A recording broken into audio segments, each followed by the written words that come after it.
My daughter Cleo turned 12 not too long ago.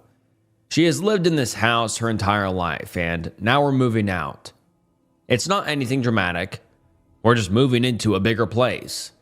She's growing up and deserves a better space, and Molly and I are in a position where we can afford it. But as we're packing up our things and looking to the future, I want to acknowledge something that happened in this house when we first moved in. Cleo was closing in on her first birthday. Molly and I were working around the clock, juggling a child, 2 full-time jobs, and a remote part-time job on the weekends. It was rough, but that's to be expected. We had planned for this family, and we were ready to pay the price. Doesn't mean we weren't acknowledging the hardships. We just moved to this house on the northern edge of Tornado Alley. While it did get the occasional storm, the place itself was safe enough that the house had never needed any serious repairs. Not from the weather, at least. We got the place a little cheaper than expected. It was an 80s style brick and mortar kind of building with a solid concrete storm cellar. 1 floor, separate garage, solid outer walls, cheap interior. You can feel the heat from the kitchen while standing in the hallway, all the way through the paper-thin, foul wooden wall panels. That first month as we moved in, we ran into our first problem. The storm cellar was having some trouble with cracks in the northernmost wall. Nothing serious, but just enough for there to be a sort of bulge. We had a guy come check it out, and he acknowledged that it needed to be reinforced if we wanted to utilize the space safely. Luckily, we caught it early. The neighborhood was great though. We lived at the end of the street near 5 other houses, identical style, different colors. Ours was the green one. While fixing up our storm cellar, we had our first reminder of just how close to Tornado Alley we were. While those across the state line to the south were bunkering down for a possible tornado, we only had to prep for a nasty storm. Perfect start to the summer. On the day of the storm, we had a neighbor come by. Clyde. Salt of the earth kind of guy. Had lived there his entire life. Just a couple of years short of retirement. Clyde had the proportions of a walking meatball sporting a baseball cap. And yet, he always seemed to be out and about, mucking around in the garden and carrying things in and out of his garage. Clyde stopped by our place and handed me a walkie-talkie. "Everyone on the street has one," he explained, "just so we can stay in touch if things get bad." "You guys thought of everything." I smiled. "Stay prepared. You don't gotta get prepared." "Boy Scouts?" "YouTube." He winked, gave me a pat on the shoulder, and lumbered away. Now I had a fancy new walkie-talkie. Nothing expensive, and the channel was a preset, but it carried a bit of weight. Solid stuff. Molly called out when she noticed the first drops of water on the kitchen window. I was already downstairs, doing my best to prepare us for a long night ahead. There were 3 rooms, one of which we were later going to turn into a laundry room. That'd have to wait until we fixed the wall though. For now, I had to make sure Cleo would be comfortable, and that we had all these supplies we needed. I tested the walkie-talkie a couple of times, and got a response not just from Clyde, but a couple of other neighbors too. An older woman jokingly telling us she'd come by with a casserole once the storm was over, and a grumpy, middle-aged man that firmly reminded us that the channel was for emergency use only. Once everything was prepped, I waited upstairs. Cleo was having the midday fussies. Molly was firmly fixated on the kitchen window, looking out. She had this cat-like feature, like she was seeing something I wasn't. I half expected her to tap at the window. "You all right there?" I asked. "Yeah," she mumbled. "I just don't like how it looks." The dark clouds were closing in. We were at the birth of the storm. But that didn't mean we'd have a walk in the park. Things could get bad, and we couldn't take any chances. Not with Cleo. The wind picked up. I changed Cleo and got her things all packed up. I pulled Molly away from the window as we hurried out back.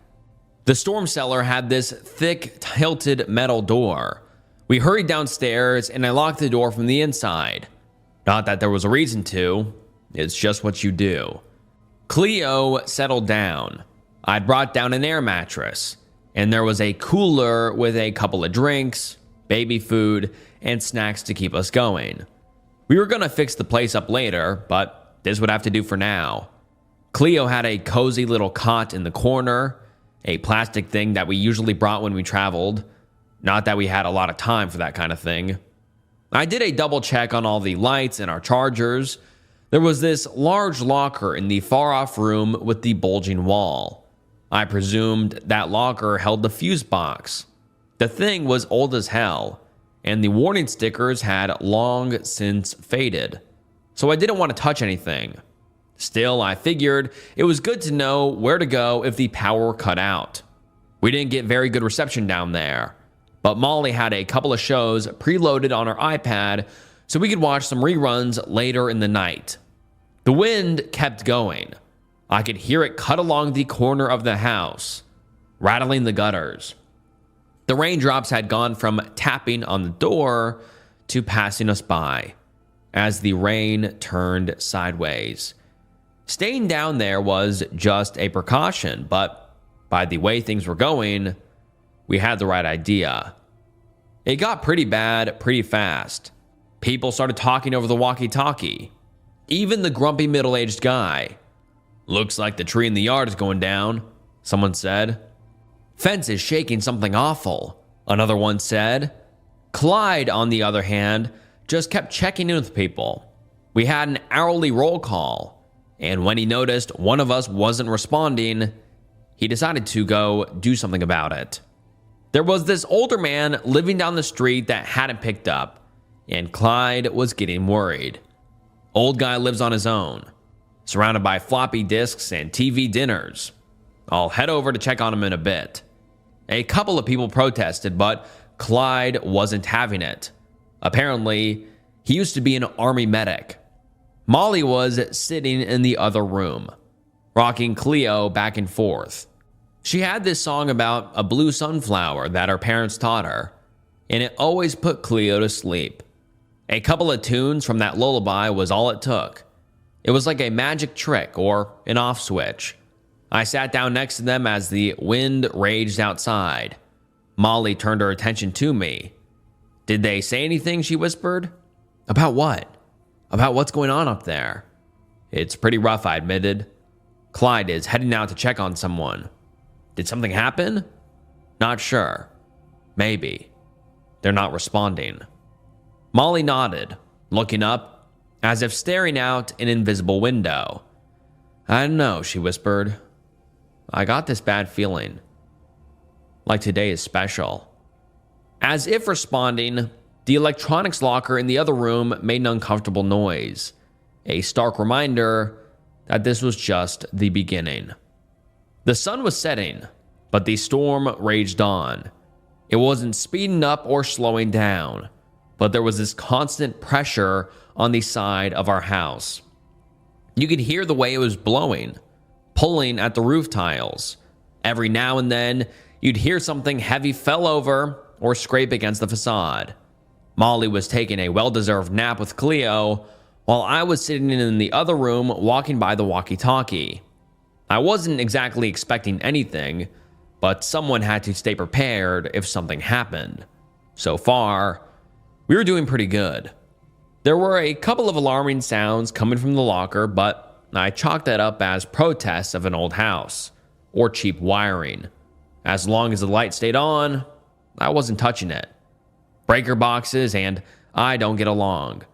The others were chatting a little back and forth, checking in on each other and waiting for Clyde to return. When he finally did, I could tell something was wrong. He was winded. "Someone broke in," he wheezed. "Front door's busted. The whole place has been turned upside down." "Holy shit, are you sure?" The middle-aged grumpy guy quickly changed his tone. "There's blood on the floor, but there's no one there. I don't know what's going on. I called the police, but they can't do anything until the storm passes. The old woman chimed in. Everyone make sure your doors and windows are locked tight. As we reassured one another, I could hear one voice disappear into the background. I wasn't sure about who they were, but I could tell I'd heard them a couple of times before. They were a neighbor, but I couldn't pinpoint their house. Someone's knocking, they said, trying to speak over the buzz of voices. Someone's knocking on my door. Don't open, Clyde said. You stay right where you are. Storm's getting bad. I barely made it back. Ain't no way no sane person is running around out there at this hour. You sure it's someone knocking? The older woman asked. It's not just a branch? I'm sure, the man repeated. They did the tap, tap, tap, tap thing. Just making sure you heard me, Clyde repeated. You don't open that door. I hear you. A storm can easily play tricks on you. If you listen long enough, you can start hearing things. It's like watching static on a TV. After a while, you start imagining one side gaining strength or conscious movement. The same goes for a storm. It can almost seem alive. Cleo woke up for a little while. I made sure she was fed and cared for, giving Molly some well-earned rest. Baby in hand, I wandered back and forth, listening. There were these little creaks and cracks everywhere. The bulge in the wall, the metal door, the roof tiles. Anything could be a knock or hide a careful step. What had happened to the old man down the street?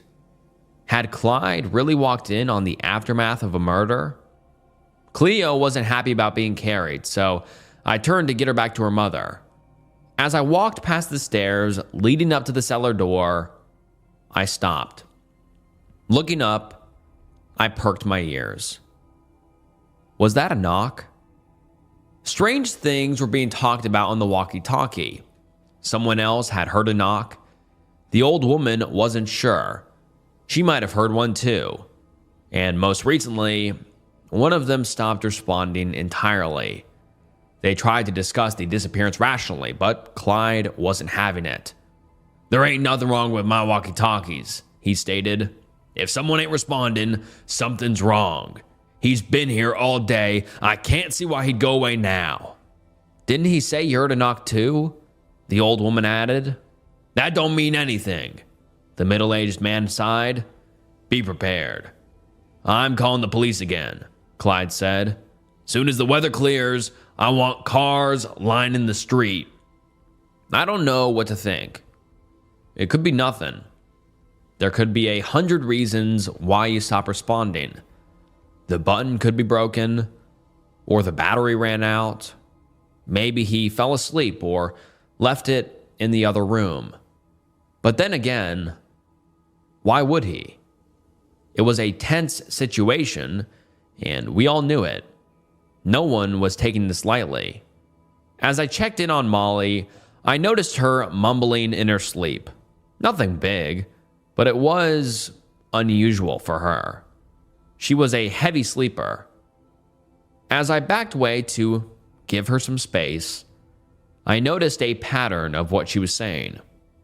She wasn't just mumbling nonsense. She was talking. Come in, she mumbled.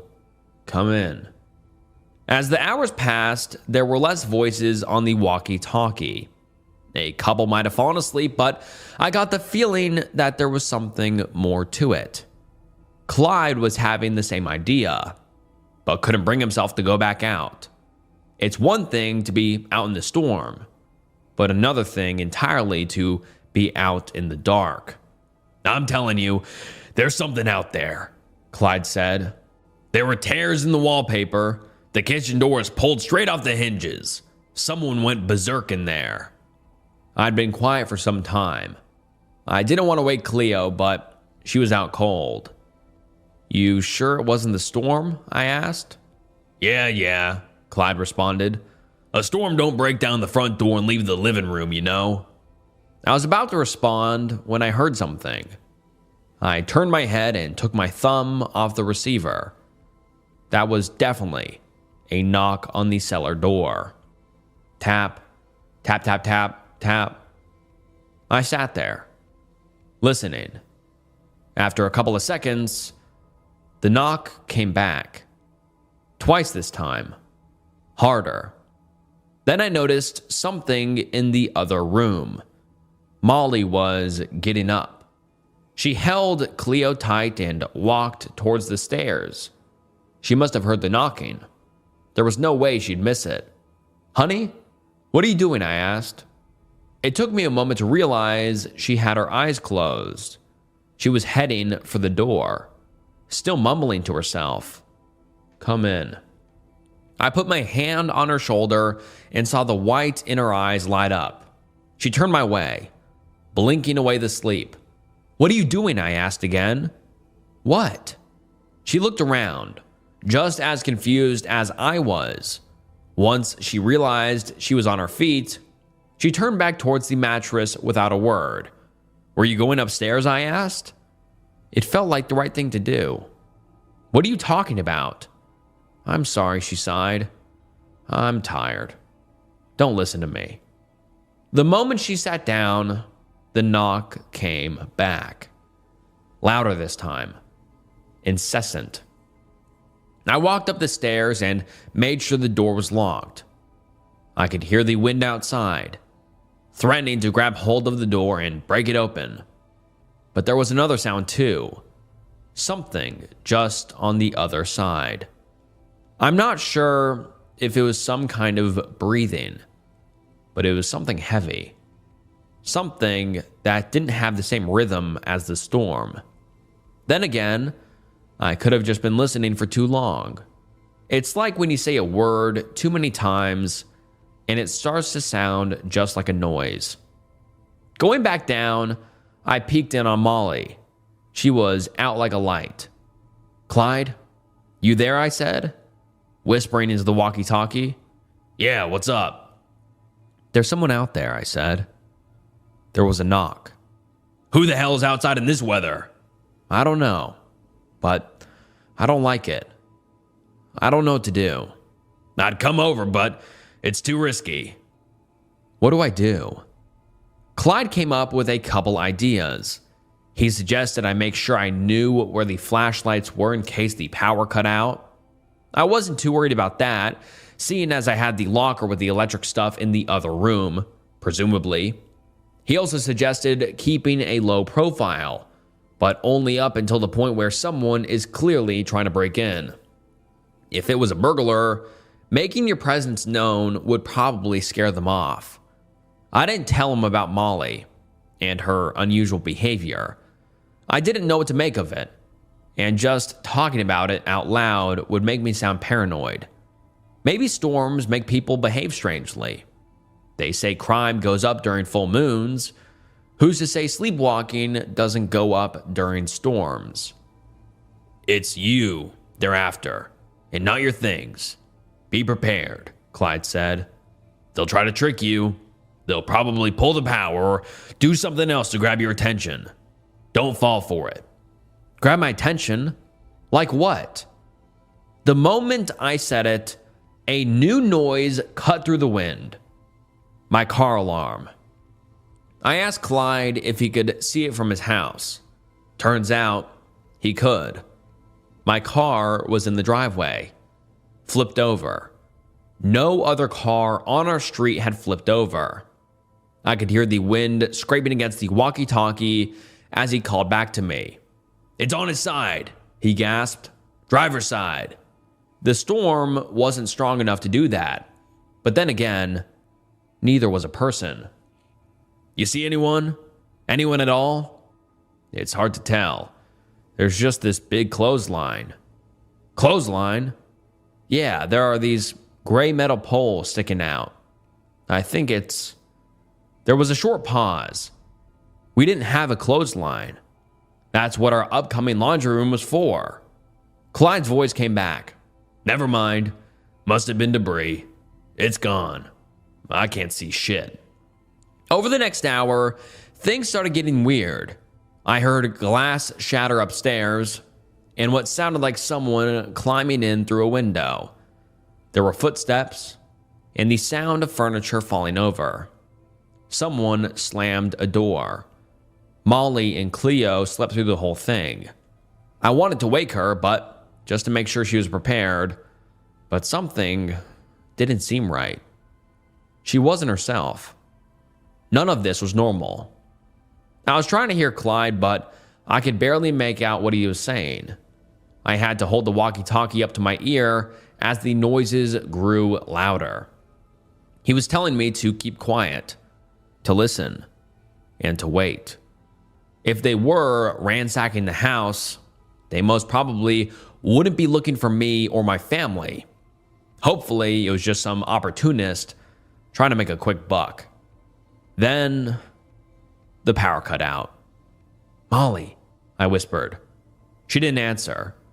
I fumbled for my flashlight as I held down the button on the walkie-talkie.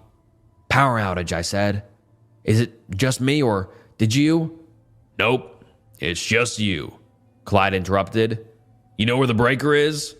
"Yeah, it's right here. I'm in the cellar." There was a pause. I turned my flashlight to the big locker. "No, it ain't it," Clyde said. "It's near the back door." "You sure?" "Our houses are built the same. The breaker is by the back door." I would have to go upstairs if I wanted to turn the power back on. That made sense. I'd mixed up the breaker room with some kind of storage locker. I'd imagined hearing all kinds of weird electrical noises coming from it, but that's just the kind of tricks the storm plays on you. I figured I might check it anyway, just to be sure. I placed my hand on the locker. As I did, another knock. Tap, tap, tap, tap, tap. An echo from the cellar door, right upstairs. The wind suddenly intensified as a gust rushed down the stairs. Hurrying out to see what was going on, I realized the cellar door was wide open. Sweeping the rooms with my flashlight, I couldn't see Molly. I called out to her and Cleo, but there was no response. I checked every corner to make sure, but there was no doubt about it. She was gone. My mouth went dry as I ran up the stairs. Poking my head out into the storm, I noticed a small silhouette walking away in the distance. It was holding something. It had to be Molly. I called out to her again, but still, no response.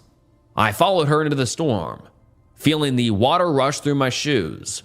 The wind almost overwhelmed me, but I managed to keep my balance by leaning into it. There was no way she could hear me. I could barely hear my own breathing. I tried to hold on to that phantom image of Molly and Cleo, but they were getting further and further away. Now, I don't know the area that well, but I knew there was a wheat field straight ahead.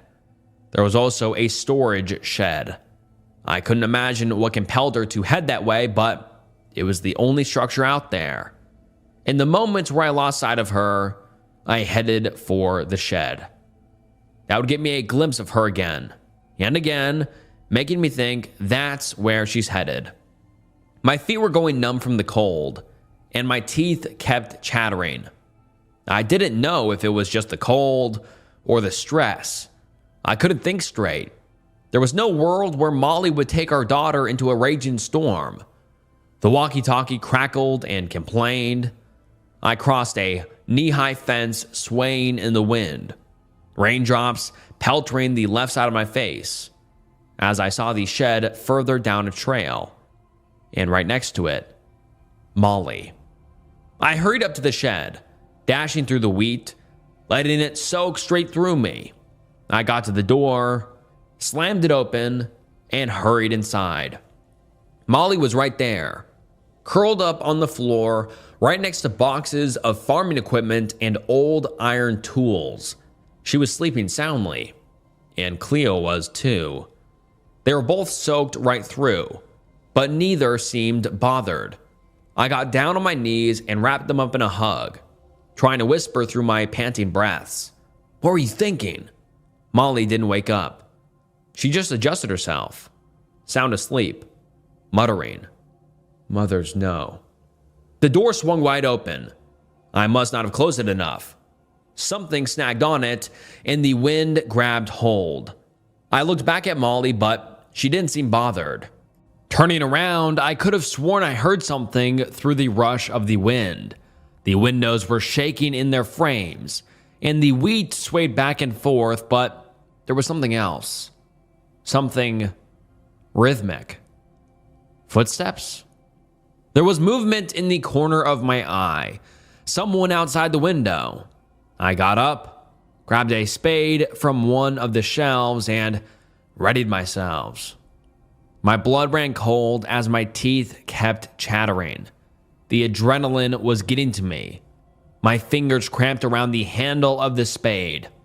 Another thump. Something was on top of the shed. I saw a hand. A big, gray hand. It reached down from the roof, down the front of the shed. I could see it open the door. The arm was impossibly long and single-jointed, thin, like a broom handle. I couldn't take my eyes off it. Slowly but surely, it grabbed a hold of the door and gently closed it with a firm click. Seconds later, it climbed down. As it did, I heard Molly stir. She mumbled again, "Thank you." A noise in response. A knock. Tap. Tap, tap, tap, tap.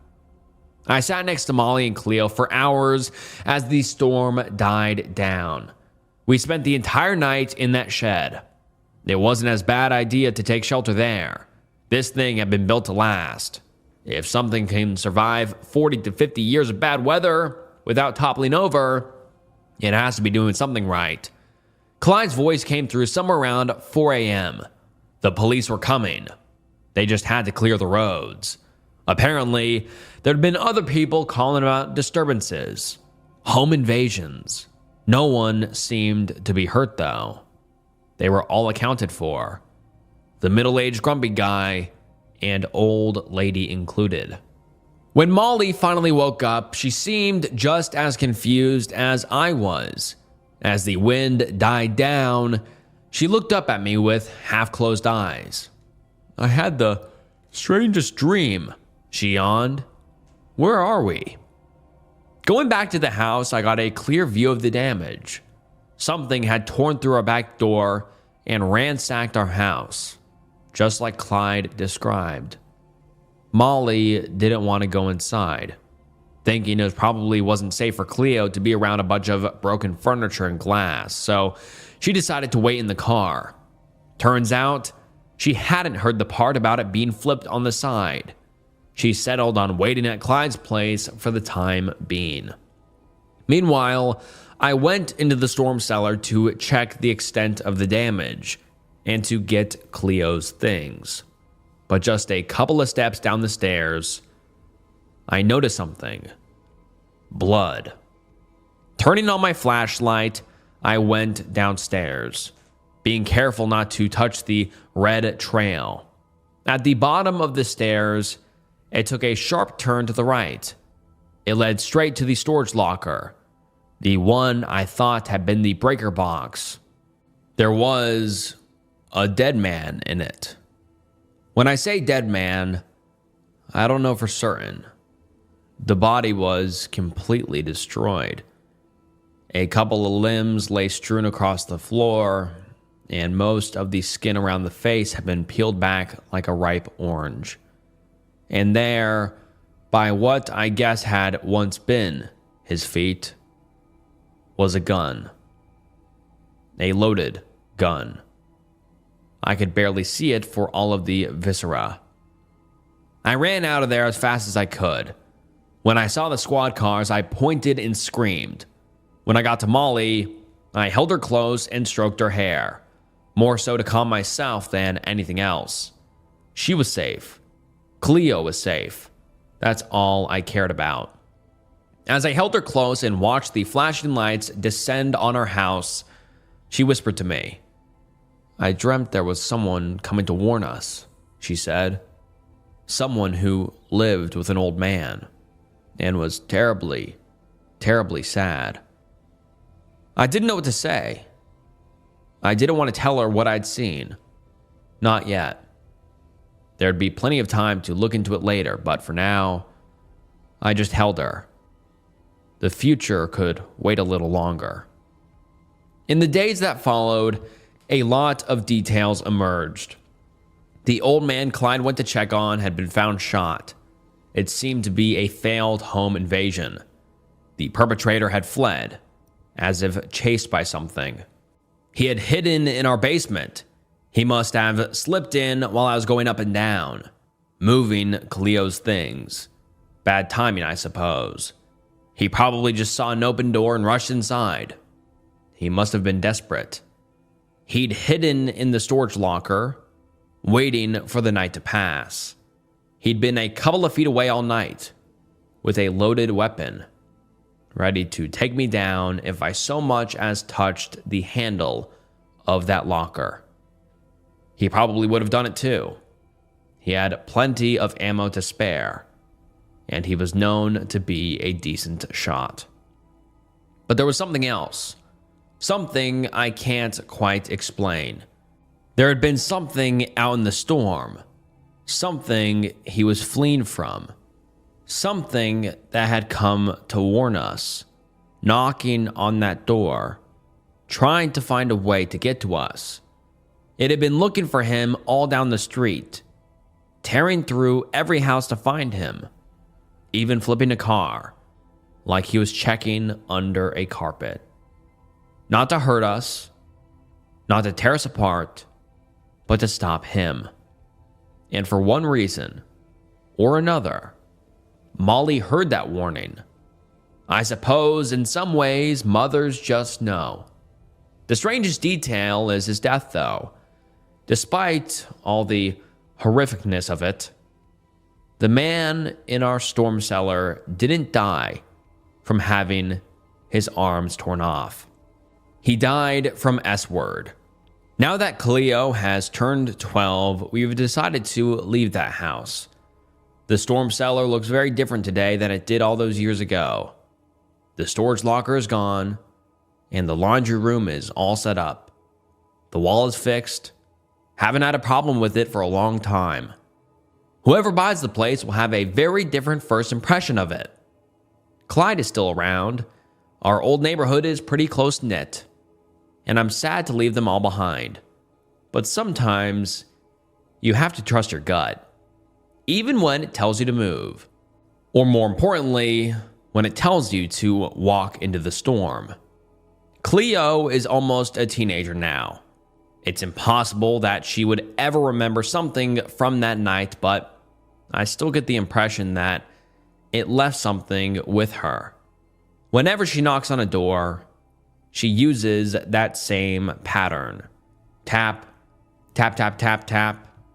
And sometimes, in her sleep, I hear her mumbling things like her mother did that night. Just little things. I'm okay. Sleep tight. See you tomorrow. Looking back, there are so many things that scare me about that night. The thought of losing my family. An armed man waiting for an opportunity. A long gray arm opening a door. And what it did to a man it despised. I found a video rental store in a small town. What was on the tape shattered my family. Written by alias Tommy Steele. I've always wanted to make this trip. My whole life, Seattle has been home, and I never ventured far before now.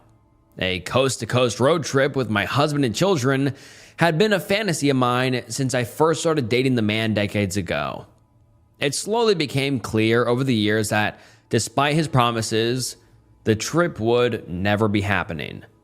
At 50, I'm finally on the road, but I never wanted it to be like this. Not under these circumstances. I am alone. It's only happening now because my son is dead.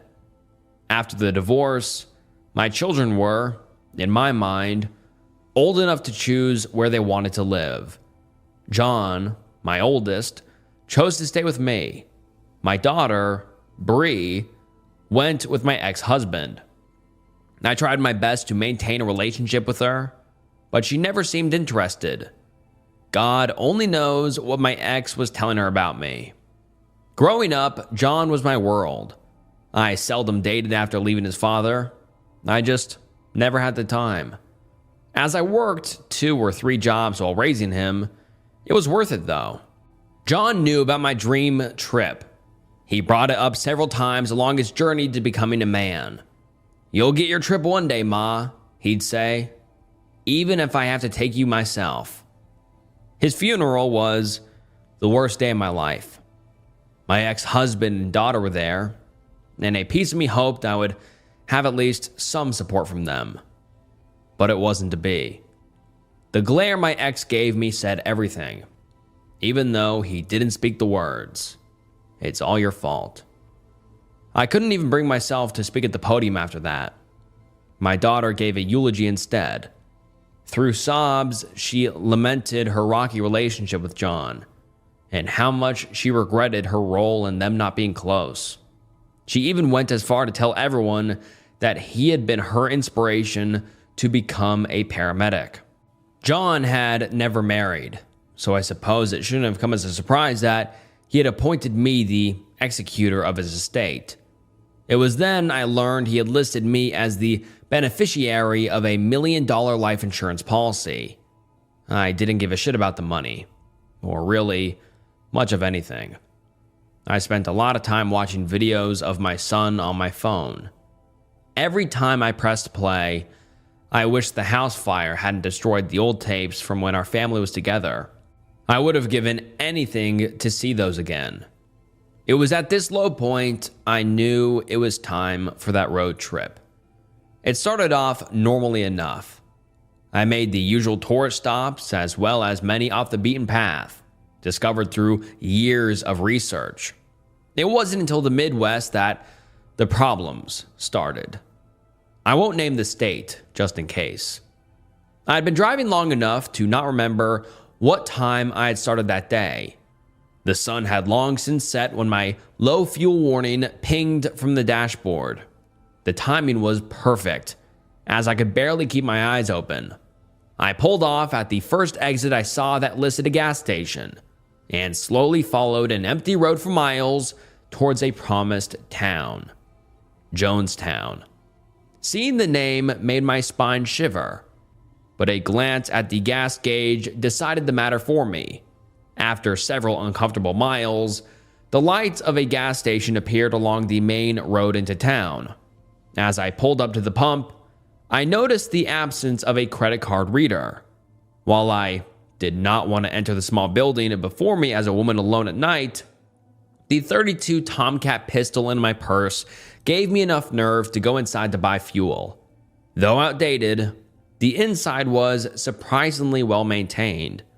I went straight up to the counter, where a young man in a camo hat stood, looking thoroughly uninterested.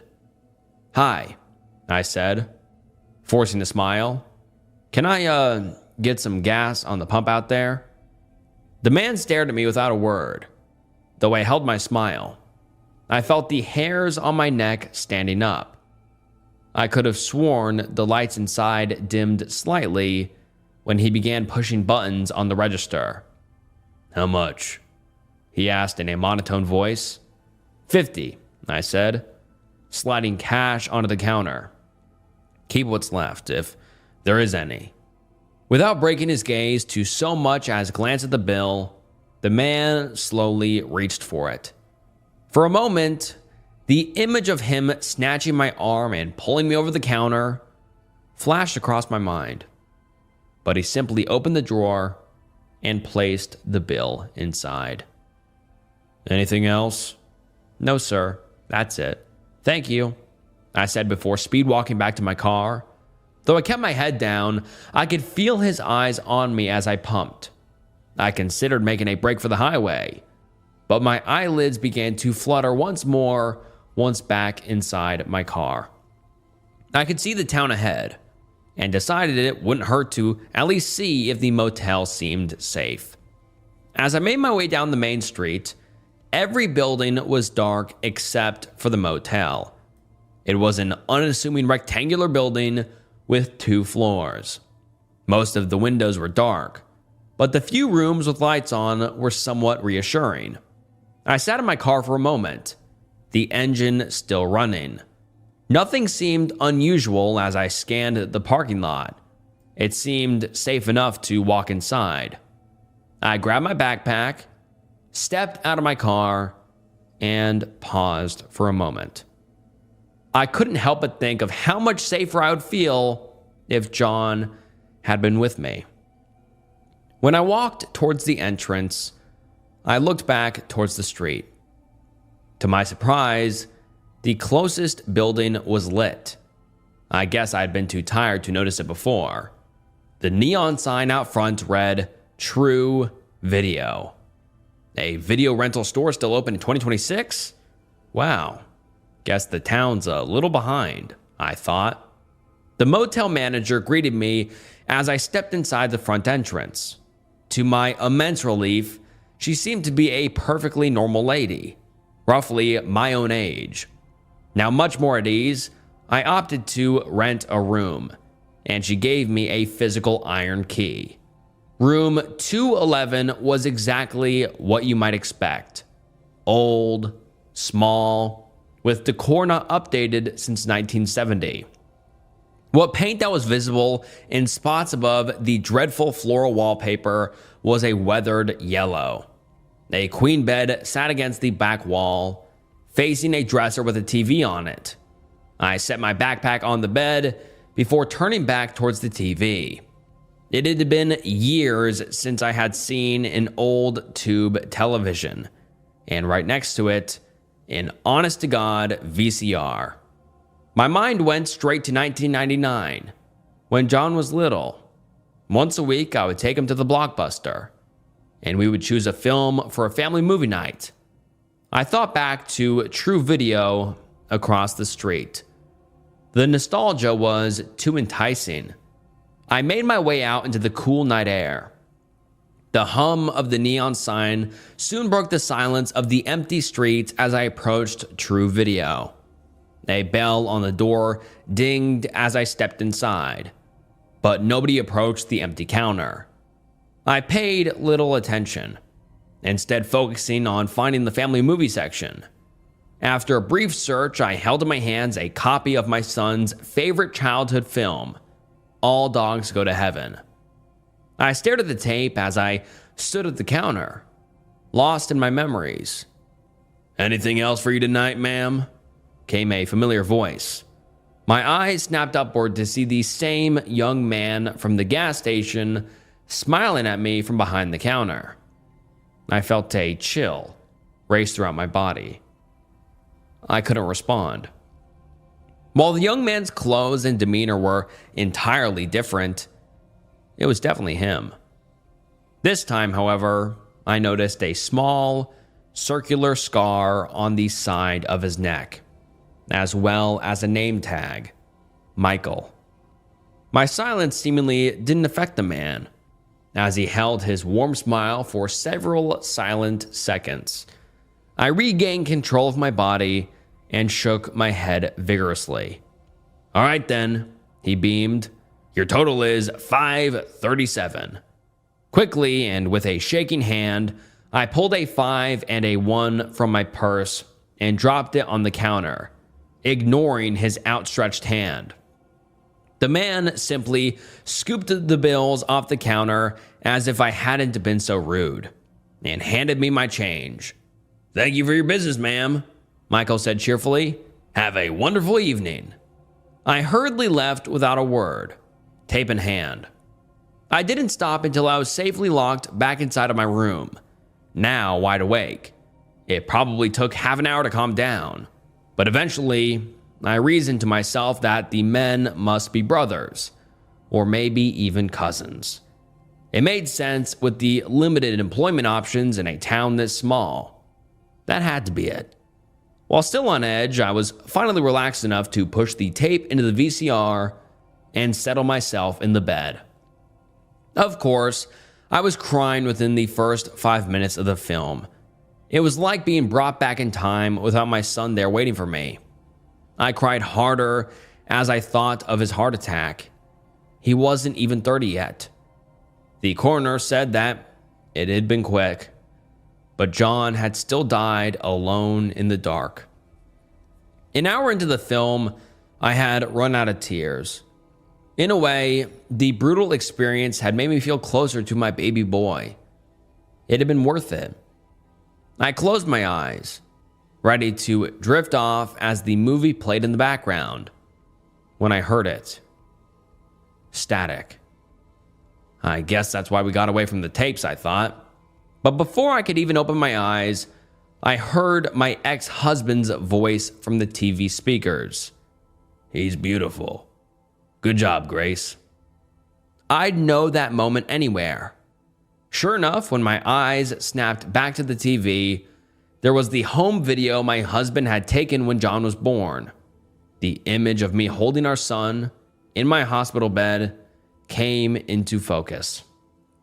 Every fuzzy pixel matched the old tapes I'd lost in the fire. As I watched myself beam on the screen, the video again cut to static. After a moment came a video shot on the day we first brought John home. My ex gave a tour of the house on camera, proudly showing off the nursery we had built and decorated together. The screen cut again. My cheeks were soaked in tears. I was entirely transfixed. It hadn't even entered my mind how impossible this was. John's first Christmas. My dearly departed parents beamed as John happily beat the hellfire out of the toy they had gifted him. I saw the pride and joy on my own face. The video ended just as I remembered it, with John shitting himself loudly in his high chair. My parents' laughter was broken by another wall of static. John's first birthday played next. Then his first words. Well, we recorded those later in the day when he did it a second time. A video I had taken of him racing through the house in his father's cowboy boots came next. Then the day his sister, Brianna, was born. 3-year-old John grinned ear to ear as he held his little sister. The scene played out just as I remembered, but there was one difference. And that difference became a recurring theme. Whenever my daughter's face looked directly at the camera, the entire screen wavered and slid out of focus for a moment before returning to normal.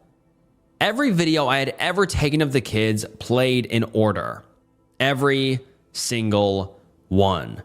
Their dance party at ages 6 and 3, their first bike rides, the silly moments, each of their milestones, the blog I filmed for 7-year-old John, wherein he rambled about how the Easter Bunny must be a trained killer.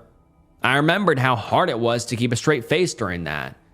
I moved to the edge of the bed, leaning forward as the next film started. I knew this was the final tape, but I didn't want it to end. In the video, my children were playing pirates. My son was sword fighting my daughter, and despite being a full head taller, he had been letting her get strikes in against him. John had clearly intended to lose, throwing an exaggerated lunge and leaving himself wide open, holding that pose to give Bree a chance to strike. She saw the opportunity and stabbed him in the chest with her foam sword. John died in the most over-the-top way he could, falling dramatically to the ground and announcing his defeat. Bree straddled him and paused. I thought she was making sure he was dead, or maybe even legitimately concerned. Then she brought her sword down on his face in a rage, over and over, shrieking, "Die, die, die." The video ends abruptly then, as I shut the camera off to separate my kids and explain to Bree that there was no need to be so violent. The screen went black. I stared into it, barely holding myself together. This impossible, one-way conversation with the past had drained my soul. I tensed to stand up, but then the screen began a new video, one I had taken on my phone. John's 16th birthday. He sat with a scowl as I sang happy birthday to him with his friends. I grimaced. The moment was cute for me, but John had gotten a lot of flack for that video on social media. I was brought back to the moment I came to regret posting it. The screen flickered again. This time, the video wasn't one I recognized. In it, my teenage kids were arguing. He held a sandwich bag of something I couldn't quite discern, and a look of utter disappointment. "Answer me," he said. "What is this? Where did you get it?" "Screw you," my daughter shouted. "You're not our dad. Give that back." "Sis, this stuff can get you arrested." "I don't care. It's my life, not yours. I don't answer to you." "I'll tell Mom if you don't tell me where you got it right now." "Go ahead," Bree shouted. "I don't give a fuck what Mom thinks. Dad won't believe either one of you anyway." At this, John winced. The camera zoomed in on his face. He looked helpless. "I just don't want you to lose everything," he said quietly. "I'm not gonna, you idiot," she screamed. "You think I've ever done this stuff before? I'm gonna party if I want, and you can fucking deal with it." Before I could acknowledge the frozen brick that had fallen into my gut, the video changed again. It was the home I shared with John after the divorce. The shot came from somewhere across the street. The house was dark, and nothing seemed amiss. Then, an orange glow appeared in one corner of the house. The fire. And worse, a figure passed by the flames, fleeing the scene. My heart nearly fell out of my body. The fire department had suspected arson, but no concrete evidence had emerged in the investigation. At the time, my ex-husband and I had been in legal battles to increase my visitation with my daughter. Once John had told me about the drugs, I tried to get more involved in her life. My ex fought me every step of the way. The police immediately questioned him, but told me his alibi had been rock solid. I was numb, but I didn't have time to dwell on the revelation, as the next video began. John's high school graduation walk. A happy memory out of place for this time, but one I had filmed myself. His father had chosen not to attend, but his sister had. Then the final video appeared before me. John sported the same new haircut as he had the year he died. My two kids were sipping vodka at John's kitchen table. Things had been strained between them for at least a decade, but my daughter had grown up quite a lot after she moved away from my ex and his influence. It was nice to see them getting along. The two were playing a card game, with the loser having to take a sip from their glass every round. My daughter pounded down the last drops and excused herself to refill her glass. The camera followed her to the counter, with her back to John. She filled her glass from a water bottle. The frame stopped with a smirk on her face as she did so. I assumed she was proud of cheating in their contest. The screen glitched again, and there was John. My son was sprawled on the floor, drooling over himself and giggling profusely. "Hey, sis," he swirled from the ground. "I'm so glad he came over. I miss drinking with you." My daughter's face wavered on the screen again. "No thank you, bro," she said, slowly reaching into her bag, before kneeling down beside her big brother. "You've done your part perfectly." "Part?" he said. "Oh, I'm an actor now." The camera suddenly shifted to my daughter's point of view. "Sure," she said, glancing down at the syringe in her hand. "A real A-lister." John grinned, his head flopping onto his shoulder. "I'd like to thank the Academy for," he started, but the alcohol had taken its toll. My heart thundered as I watched Bree take the cap off the syringe. "I've got you, bro," she said soothingly. "Just sleep." I watched helplessly as whatever she gave him took effect.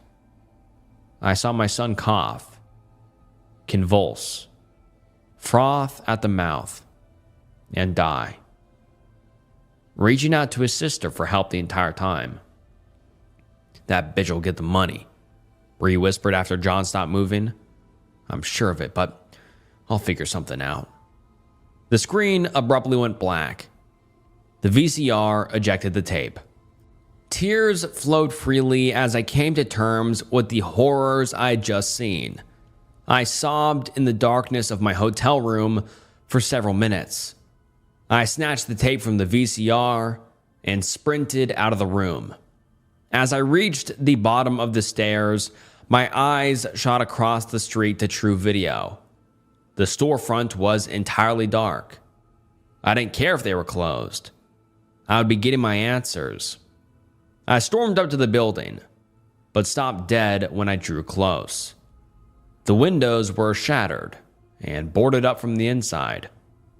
The neon sign was broken and clung to charred brick by a single rusty bolt, ready to give way at any moment. When I tried the front door, it was unlocked. When I stepped inside the store, I found it completely destroyed. Half the inventory was long gone. What remained was caked in dust and ash. My eyes fell to the counter I had stood at hours earlier. On it, a small television flickered to life. Michael came into focus on the screen. "Get her messages," he said. "She never deleted them. She had helped getting the drugs. Her boyfriend also knows she set the fire and will break under pressure. Good luck." When he finished, the TV went dark. I don't know how long I stared at it. It might have been minutes, maybe even hours. When I finally regained my senses, I went straight to the only local I could speak to. Bursting through the motel entrance, I stomped up to the counter and threw the tape down on it. "What the fuck is going on in this town?" I shouted at the manager. "Where did that freak at True Video get this?" The manager turned ghost white, but said nothing. "Answer me." She took a deep breath. "What did you see on the tape?" she asked in a voice barely above a whisper. "I saw my daughter," I said, as my voice cracked. "I saw her murder her brother." "Did Michael give that to you?" "Yes," I said, raising my broken voice once again. "And what the hell was he doing at the gas station earlier? I want to know what sick game that bastard is playing. I want to know right fucking now." "Please don't talk about my sons like that," the manager interrupted quietly. She sighed. "Daniel and Michael are my twin boys," she said. "Daniel works at the gas station and Michael worked at True Video. He was killed in a robbery 2 years ago. He was shot before they burned the store down." She paused for a moment.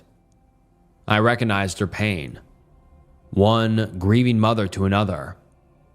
They caught the killers, thanks to the security cameras. But last year, another traveler said he rented a video from that store. He said it showed the murder of his sister. She looked at me. "The tape will be blank now," she said. "But Michael was never one to lie. Please leave. Get justice for your son." And with that, she turned her back to me. No amount of screaming made her turn around again. So I went home. Drove all through the night and all day until I made it home. I found the information I needed. I got the man to talk. The guilt-ridden coward fessed up quick. My daughter was arrested and charged with John's murder. Last month, the jury convicted her and sentenced her to life in prison without parole. That same day, a VHS tape appeared on my doorstep. With shaking hands, I pressed play. My son appeared on the screen. He said nothing, but he didn't have to. He smiled gently and waved once before the video went black. My VCR whirred and opened to eject the tape. though nothing came out. But I got the message. My grandfather froze to death on the kitchen floor in the middle of the summer, and I'm the only person who knows what happened. Written by Something Goes Here Too. My grandfather froze to death on the kitchen floor in the middle of the summer, and I'm the only person who knows what happened. My mom found him early on the morning of July 15th, stretched out between the refrigerator and the breakfast table like he'd been reaching for something. His skin was blue-white, ice crystals still clinging to his eyelashes when Mom screamed from the doorway. The thermometer on the kitchen wall read 82 degrees. I'm Theo, 17, part-time sandwich artist at Subway, full-time disappointment to my parents' college fund expectations, normal kid from normal Midwestern stock, the kind who knows the difference between a blizzard watch and a blizzard warning, who can drive in snow before I can parallel park. I play JV basketball badly and work the closing shift 3 nights a week, biking home past empty storefronts and gas stations that close at 10. Nothing about my life prepared me for finding my grandfather's body that morning, or for understanding what had happened. My grandpa, Isaac, had lived with us for 4 years, ever since Grandma died and Dad decided the old man shouldn't be rattling around their farmhouse alone. Grandpa was 74, with arthritis in his hands and a habit of falling asleep in his recliner with the TV remote balanced on his chest. He'd worked 20 years managing the local IGA before retiring, knew everyone in town, remembered their kids' names, and which checkout girls gave the best customer service. He was practical, steady, unremarkable in every way that mattered. He was also dead in our kitchen, ice cold, in 80-degree weather. The coroner, Dr. Willitis, spent 45 minutes examining the body. He took photographs, checked the thermostat, questioned Mom and Dad about Grandpa's health, his medications, whether he'd seemed confused or disoriented lately. He measured the room temperature 3 times with different thermostats, frowning at readings that made no sense. Hypothermia, he announced finally, signing papers with the kind of confidence that comes from 3 decades of determining cause of death. Severe hypothermia due to unknown environmental factors, possibly a neurological episode affecting temperature regulation. Dad asked the obvious question: how does someone freeze to death when it's 80 degrees outside? Dr. Willitis adjusted his glasses and delivered the answer that would satisfy the insurance company, the death certificate, and everyone except me. Sometimes, the body's regulatory system fails catastrophically. Medication interactions, undiagnosed conditions, stroke affecting the hypothermos. The body can literally lose the ability to maintain core temperature. Mom mentioned the frost she'd seen around the body, but Dr. Willitis dismissed it as condensation from the air conditioning. I didn't correct him, even though our AC had been off for 3 days. The funeral was on Thursday. Half the town showed up, filing past the casket to pay respects to a man who'd bagged their groceries and remembered their faces for 2 decades. They spoke about his kindness, his reliability, how he'd given their teenagers first jobs and second chances. None of them knew about the temperature of his skin when they found him, or the thin layer of frost that had formed around his body like he'd been lying there in January instead of July. None of them had seen what I saw when I came downstairs that morning, when Mom screaming brought me and Dad running. I saw my grandfather's final expression, frozen on his face in the moment death took him. He wore no peaceful look like most people would imagine. His eyes were wide, staring at the ceiling, and his mouth was open like he'd been trying to say something important. He looked terrified. Strange things started happening 2 months ago. May 28th in Minnesota means tornado watches and sudden thunderstorms. The kind of weather that keeps you checking the sky every few minutes. It doesn't mean finding patches of kitchen floor so cold they make your feet ache through wool socks. But that's exactly what I found that Tuesday morning after Memorial Day. A circle of tile near the sink that felt like stepping on January pavement. Mom blamed the air conditioning, even though we hadn't turned it on yet. Dad checked the basement for broken pipes, crawling around with a flashlight and muttering about foundation settling. The cold spot vanished by Thursday, but another one appeared in the hallway upstairs. Then another in the living room by the weekend. Old house is settled, Dad said when I mentioned it. Foundation shifts, creates drafts you wouldn't expect. Our house was built in 1987. It wasn't exactly old by anyone's standard. Dad liked cheap explanations that didn't require calling repair service. I pressed my palm against the frigid patch of living room carpet, watching my breath form small clouds in the 70-degree air. When I called Mom over to feel it, her hand passed through the cold like it wasn't there.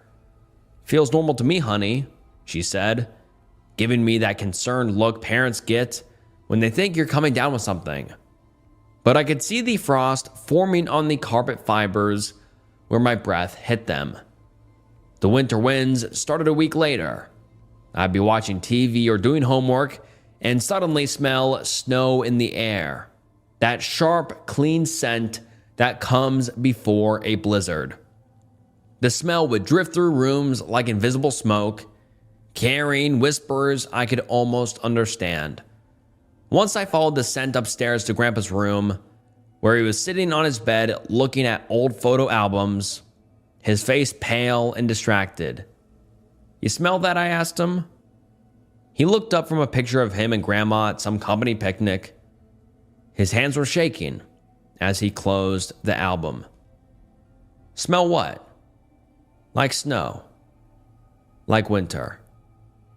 "It's May, Theo." But his voice cracked when he said it, and I noticed he was wearing a sweater despite the warm afternoon.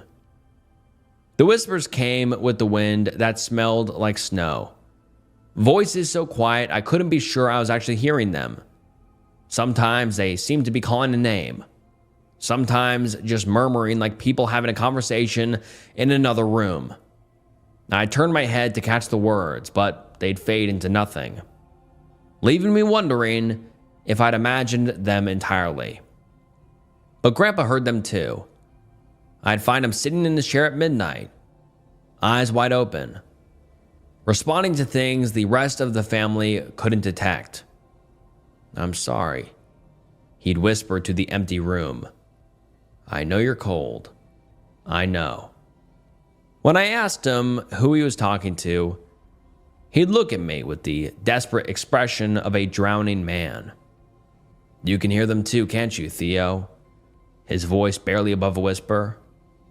"The voices in the wind?" I nodded, and something between relief and terror crossed his face. "Then you know she's coming." The shivering started in June. I'd wake up at 3 in the morning, teeth chattering, pulling my covers tight around me. The room would feel normal to everyone else, maybe even warm, but my body acted like I'd been sleeping outside. When I mentioned it to Mom, she immediately started checking for fever and asking about my appetite. "Growing boys need more calories," she said, adding extra bacon to my breakfast. "Your metabolism's probably just running high." She couldn't see the frost forming on my bedroom windows while the thermostat read 75 degrees. Grandpa started acting strange around the same time, but this was different from the whispers. This was paranoia. He began looking over his shoulder when we watched TV together, checking the locks on doors that nobody ever used. During dinner, he'd pause mid-sentence and listen to sounds the rest of us couldn't hear. His fork halfway to his mouth, eyes darting toward the kitchen doorway. "Nothing there," he'd mutter when I followed his gaze. "Just tired." But tired people don't spend 20 minutes staring at the same photograph. And they don't whisper apologies to themselves while they think no one's listening. I started finding him with those photo albums more often, usually the ones from his working years at the IGA. He'd flip through pages slowly, his finger tracing faces I didn't recognize, his lips moving in silent conversation. One afternoon in late June, I found him in the kitchen at 2 a.m, still in his pajamas, staring at the spot where his body would be found 3 weeks later. The linoleum around his bare feet was covered in frost that sparkled under the overhead light. "Grandpa?" He turned towards me, but his eyes took a moment to focus, like he was seeing me from across a great distance. When he exhaled, his breath formed a small cloud between us. "She's coming," he said quietly. "She's been walking through the snow for 27 years, and now she's almost here." "Who's coming?" I should have stopped. I should have helped her. His voice was barely audible. But she was so cruel, Theo. So very, very cruel. I asked him what he meant, who he was talking about. But he just shook his head and shuffled back to his room, leaving wet footprints on the kitchen floor that steamed in the warm air. Everything came together the night I saw her. It was July 4th, just past midnight. Fireworks had been going off all evening. Late celebrations from people who'd brought too many bottle rockets and didn't want to waste them. I was lying in bed, listening to the occasional pop and crackle from somewhere across town, when the temperature in my room dropped 20 degrees in the span of a heartbeat. I sat up, pulling my sheet around me, and saw her floating 3 feet above the hallway carpet. She was translucent, like looking through ice, but I could make out her basic shape, a woman in what might have been a winter coat, her hair hanging in frozen strands around her face. Snow clung to her shoulders and sleeves, never melting, never falling. She moved without walking, drifting down the hall toward Grandpa's room with the deliberate purpose of someone who knew exactly where she was going. I couldn't move, couldn't breathe, couldn't do anything but watch as she passed by my doorway, leaving a trail of frost on the walls where she'd been. The air around her shimmered with cold, and I could hear the sound winter makes. That particular silence that comes with heavy snow, broken only by the soft whisper of ice crystals forming. She turned her head toward me as she passed, and for just a moment, I saw her face clearly.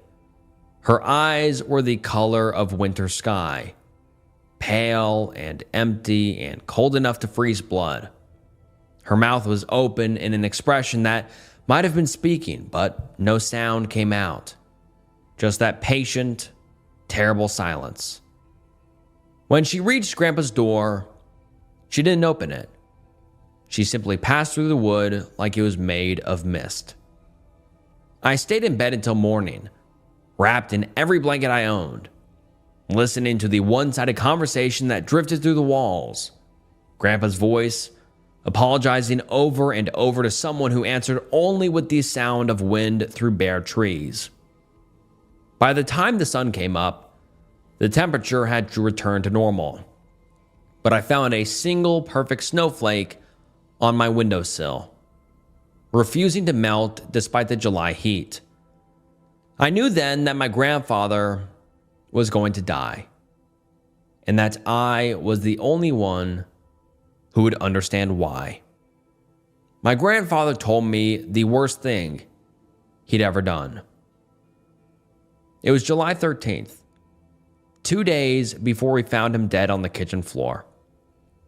He'd spent the morning pacing between his bedroom and the kitchen, muttering under his breath and checking door locks that were already secure. The house felt like a meat locker, despite the air conditioning being off. But only my grandpa and I seemed to notice. By afternoon, he looked like a man who hadn't slept in weeks. "Theo," he said, finding me in the garage where I was fixing a flat tire on my bike. "I need to tell you something. About Mary." I'd never heard him mention anyone named Mary before, but something in his voice made me set down my wrench and pay attention. He looked older than his 74 years. His shoulders bent forward like he was carrying something impossibly heavy. When he breathed, small puffs of vapor exhaled through lips despite the stifling heat. "I worked at the IGA for 20 years, he began, settling onto Dad's workbench with careful movements.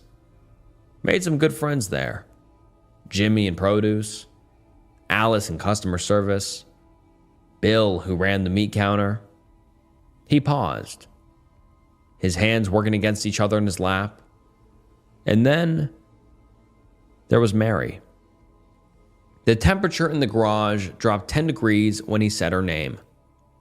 She worked in the office, bookkeeping, scheduling, handling complaints, but there longer than anyone, maybe 15 years when I started.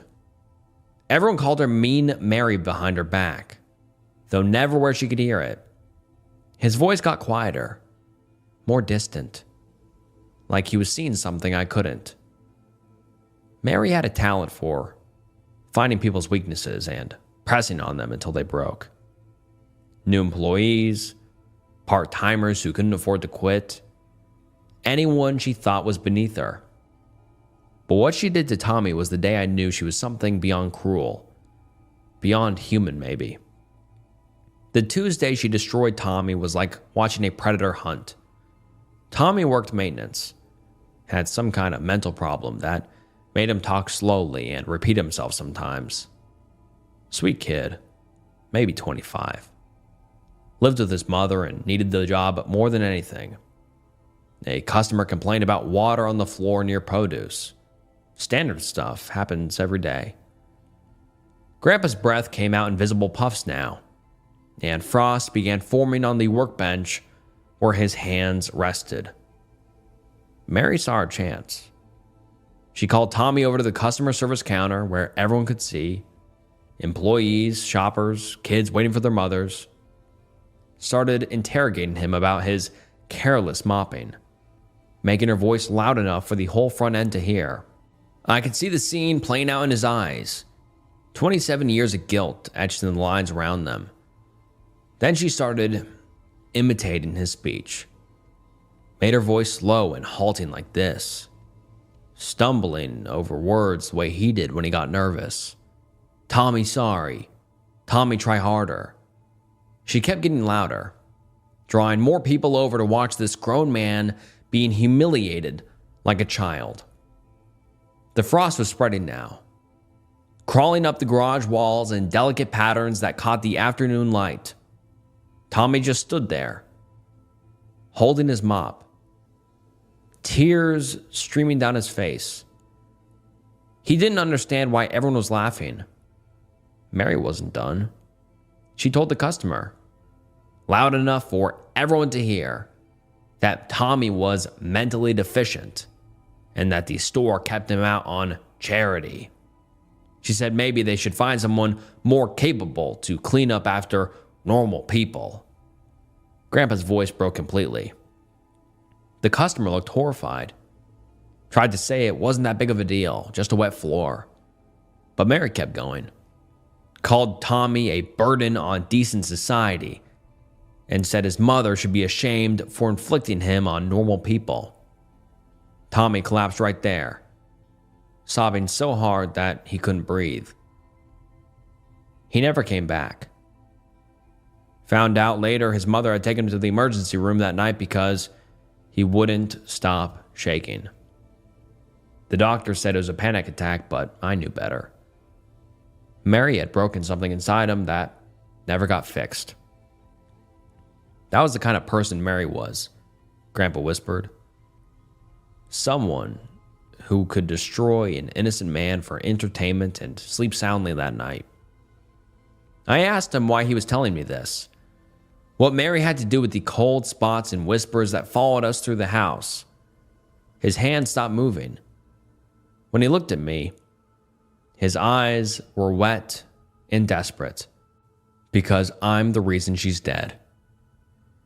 The story came out slowly, like he was pulling each word from somewhere deep and painful. February 14th, 1998. 7 years before I was born. A blizzard had moved in faster than predicted, dropping 19 inches of snow in 6 hours and creating whiteout conditions across 3 counties. Store management made the call to close early, 2 in the afternoon instead of 9 at night. Everyone was anxious to get home before the roads became completely impassable. Mary had left first, as she always did. She lived alone in a rented house on the other side of town and drove an old Buick that wasn't reliable in the best conditions, let alone in a blizzard.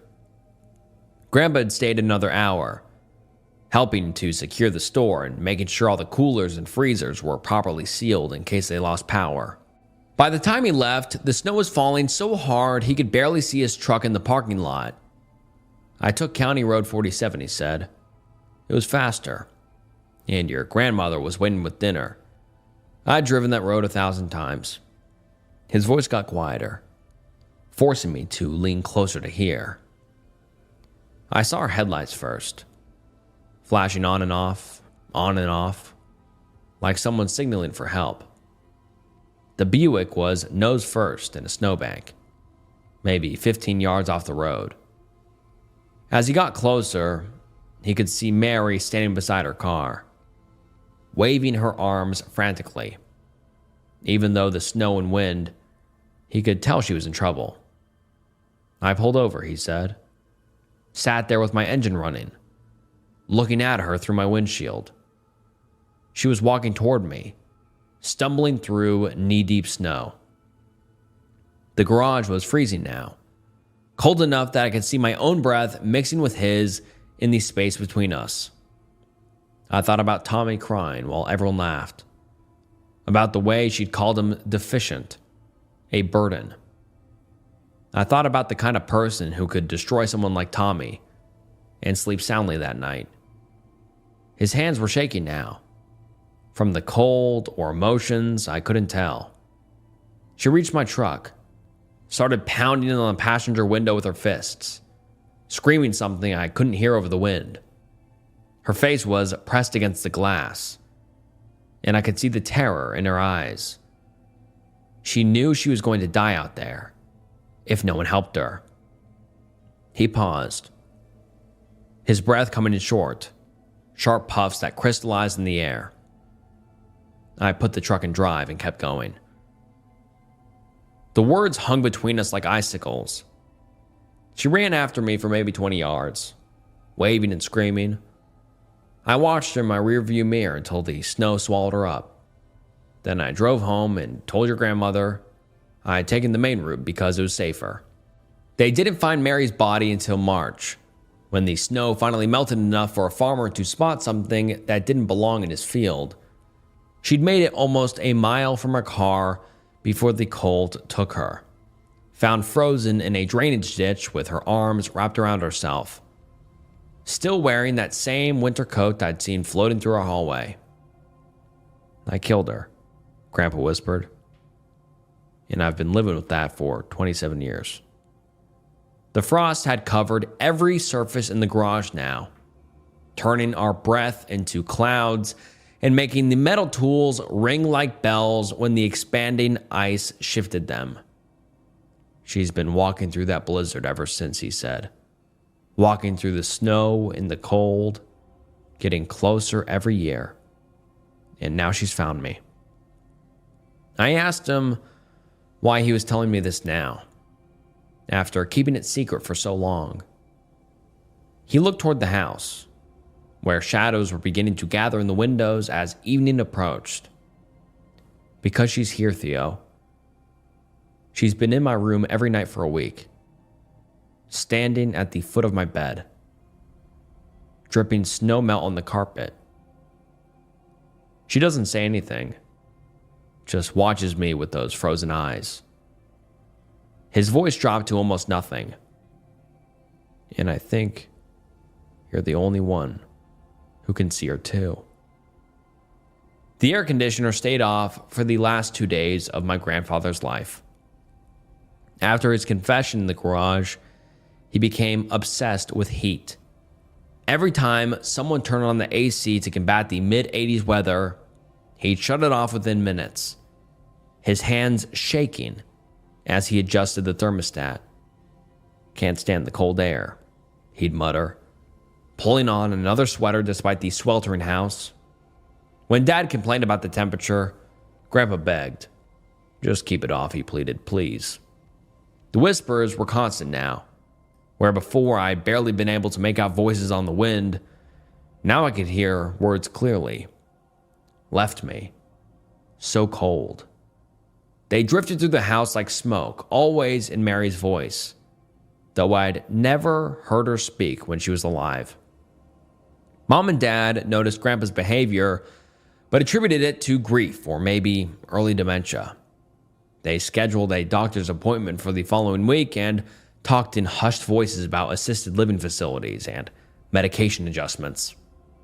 They couldn't see the frost forming on windows despite the 80-degree indoor temperature.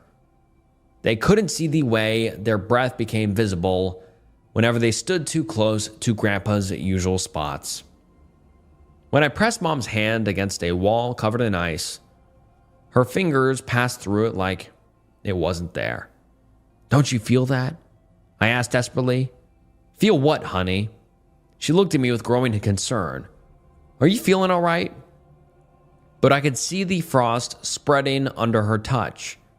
Could feel the supernatural cold seeping through my clothes and into my bones. On July 14th, the day before he died, Grandpa stopped sleeping entirely. I found him in the living room at 2 a.m, fully dressed, staring at the front door. The house was stifling without air conditioning, but his breath formed steady clouds when he spoke. She's getting closer, he said without looking at me. Where is she? Right there. He pointed toward the empty hallway. Can't you see her? She's standing by the stairs, just watching. I looked where he was pointing and saw nothing but shadows, but the temperature in that spot had to be below freezing because frost was forming on the wall in the shape of a woman. What is she doing? Nothing. Just looking at me. But I can feel the cold coming off her, like standing next to an open freezer. And her eyes. He shuddered. Her eyes are like looking into a January sky. We sat together until dawn. I held his frail, cold hand, listening to him whispering apologies to the empty air while I watched frost patterns spread across surfaces that should have been warm. When the sun came up, he seemed to relax slightly, but I knew the relief was temporary. That evening, our houses felt like an oven. The air conditioner sat silent while the July heat pushed the indoor temperature well into the 90s. Every fan in the house ran at full speed, but they couldn't compete with the supernatural winter that followed my grandfather from room to room. The whispers started earlier than usual, just after sunset. This time, they weren't random phrases, but something more focused, more demanding. I couldn't make out all the words, but Grandpa could. He sat in his chair, no longer pretending he couldn't hear her. I know, he said to the empty room, his voice steady for the first time in days. I remember leaving you there. A pause, as if he were listening to something I couldn't quite catch. Yes, you called my name. You begged me to help. Another pause. Longer this time. The frost was spreading faster now, covering the walls around his chair in intricate ice patterns. I'm sorry. His voice cracked. I'm so sorry, Mary. But you have to understand what you did to those people. The temperature plummeted. My breath came out in thick clouds, and ice began forming on the inside of windows. No, Grandpa said, shaking his head. Sorry isn't enough. I know that now. The conversation continued for hours. Grandpa responded to accusations I could only partially hear, accepting blame for a decision that had haunted him for 27 years. Sometimes I caught fragments of her voice on the wind, left me to die. So cold. Near midnight, his voice changed, became resigned. Yes, you were alone. You died because of me. And that was cruel. Maybe as cruel as anything you ever did. I deserve this, but please leave my family alone. They don't know what I did, he said with a tired, dejected voice. By 1 a.m, the house felt like a walk-in freezer. Ice covered every surface I could see, turning our home into a winter landscape. The whispers had stopped, replaced by something worse. The sound of someone breathing slowly in the darkness. Each exhalation bringing more cold. Theo, he said, with all the warmth and affection he could muster, go to bed. You can't help me. I'm ready. I'm tired. And this is nothing you or anyone should ever have to see. I went to bed knowing I'd never see my grandfather alive again, but unable to do anything except watch it happen. Mary had finally gotten her revenge, and she'd made sure my grandfather experienced every moment of the cold that killed her. The only difference was that she'd died alone in a field, while he died surrounded by the warmth of a family who loved him. It wasn't mercy. It was just a different kind of cruelty. 3 weeks later, I sent my college applications exclusively to schools in Florida and Arizona. Some things are too cold to forget, and I never want to feel winter again. The frost disappeared from our house the day we buried Grandpa, but sometimes, on the colder nights, I still hear whispers in the wind. They're fainter now, more distant, like someone calling from very far away. I think Mary is walking again, looking for the next person who left someone to die in the cold. Growing up, my grandparents had one rule: don't look in Pappy's private room. Written by Horror Junkie 123. When I was 16, I was sent to live with my grandparents for a month. I hadn't been there in years, but I had a strained relationship with my parents, and they thought a visit to the middle of nowhere would somehow ease the tension between us. Really, I think they just wanted to get away from me. Whatever the case is, that trip to the countryside changed my life forever, in worse ways than I ever imagined. Bye, sweetie. Behave, my mother said, waving out the window as her SUV kicked up a trail of dust. Try to contain your excitement a little. Geez, I mumbled, turning to my smiling grandparents. Oh, Stephen, we are so happy that you're staying with us, Grandma said, beaming at me. Her warmth was infectious. Pappy didn't say anything at first. He just clasped a meaty hand onto my shoulder. She's right. We don't get many visitors.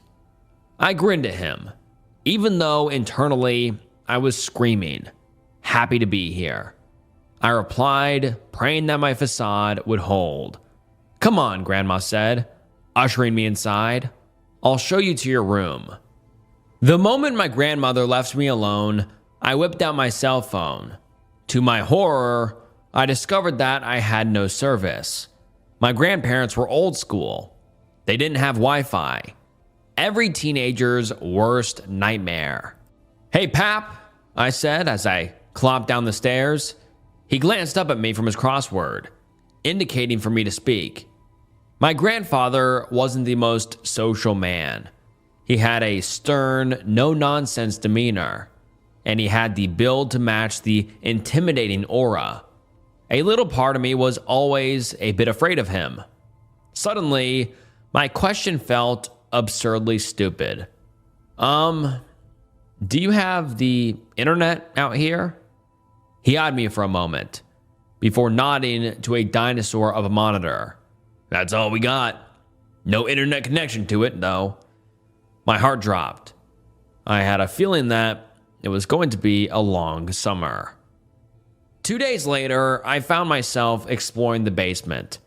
It was the least inviting part of the house, poorly lit with cobwebs everywhere, and a thick layer of dust coated everything in sight. Probably not the safest place to be, but I was bored with nothing better to do.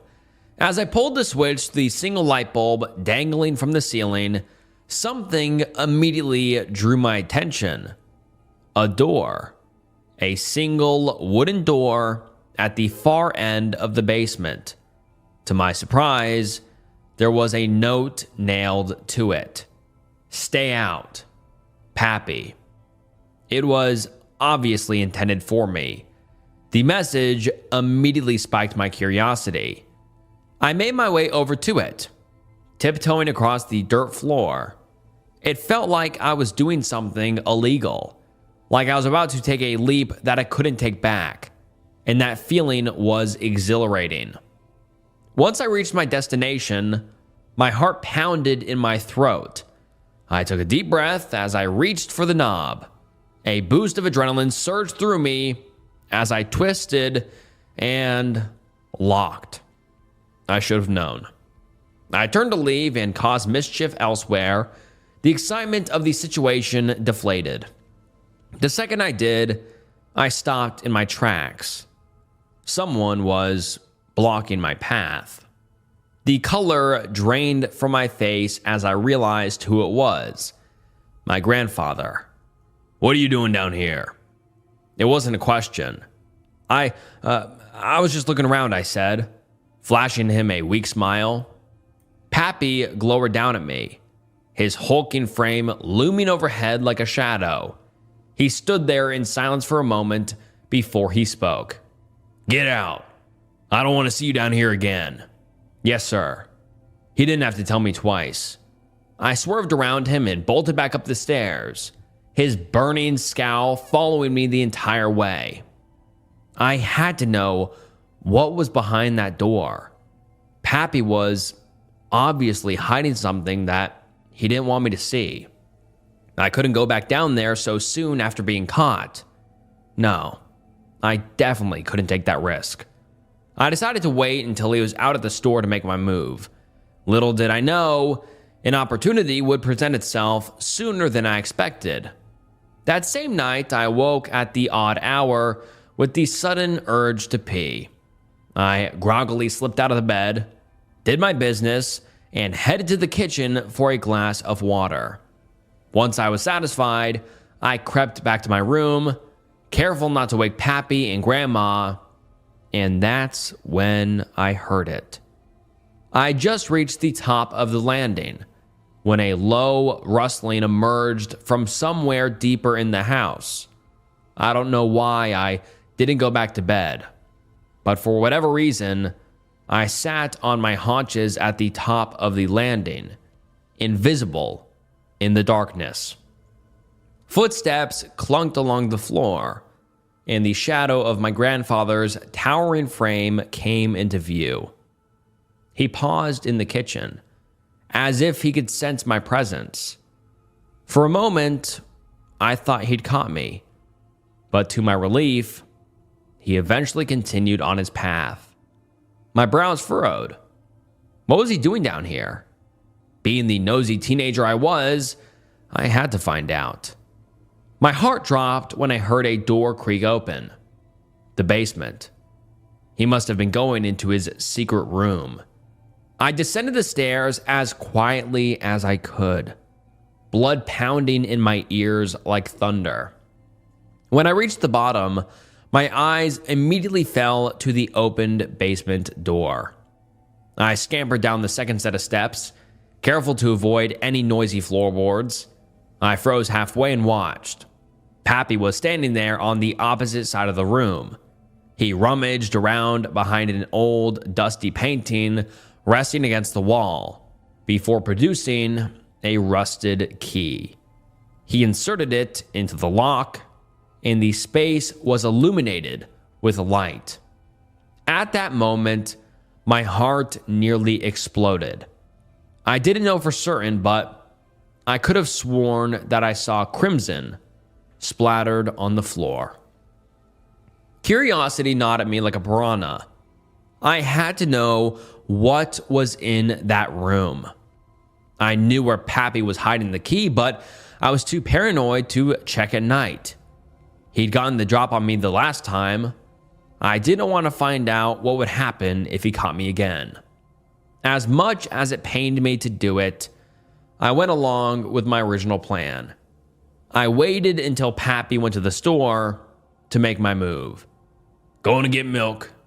Be back soon, he grumbled to Grandma as he snatched his keys from the hook. Okay, be safe, she said, returning to the pie that she was preparing in the kitchen. That was my golden opportunity. I put down the newspaper that I'd been reading and opened the door to the basement as quietly as I could. My heart pounded with every tiny creak. Fortunately for me, Grandma's hearing wasn't the best, and she didn't pick up on anything out of the ordinary. I practically flew down the stairs. I was itching to know what was inside that room. I leaned the painting forward and retrieved the key. Turning to the door, the sign that Pappy had made was still there, looming over me like a sentry. My hand trembled as I placed the key in the lock and turned. This was it. Nothing could have prepared me for what I was about to witness. Dried blood caked the floor.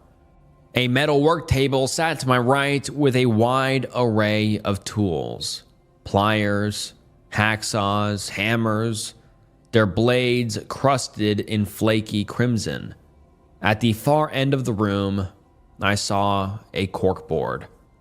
Dozens of newspaper articles and pictures of missing people were pinned to it. And to my left, that was what made me nearly pass out then and there. A yellowed, dingy mattress sat in the corner. On top of it lay a corpse. Maggots writhing in and out of every emaciated orifice. Its eyes were wide open, and its mouth had stiffened into a permanent scream. I took a step back as the putrid stench assaulted my nose. But just when I thought it couldn't get any worse, a sound from behind me made me freeze. Click. I slowly turned around to find my grandfather standing there, a six-shooter trained on me. Pappy, I thought you were at the store, I squeaked, my voice weak and brittle.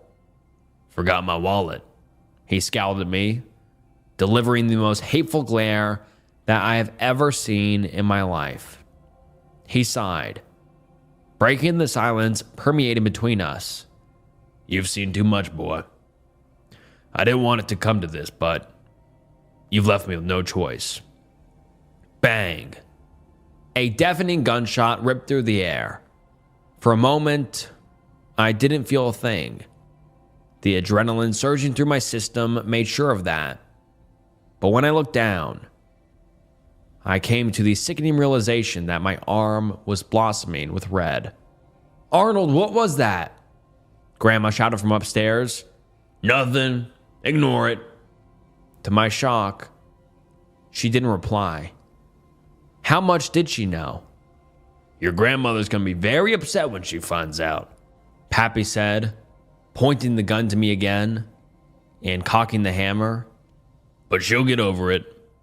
Eventually. I didn't give him the satisfaction. I couldn't. My fight or flight response kicked in just at the right time.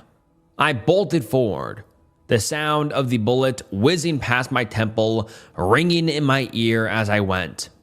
I shoved my grandfather and he stumbled, dropping the gun. I didn't stop. I leapt up the stairs, darted into the foyer, and swiped Pappy's spare set of keys from the hook. I heard his pounding footsteps pursuing me as I made a mad dash for his truck. Get back here! The sound of his voice booming from the depths of the basement only made me run faster.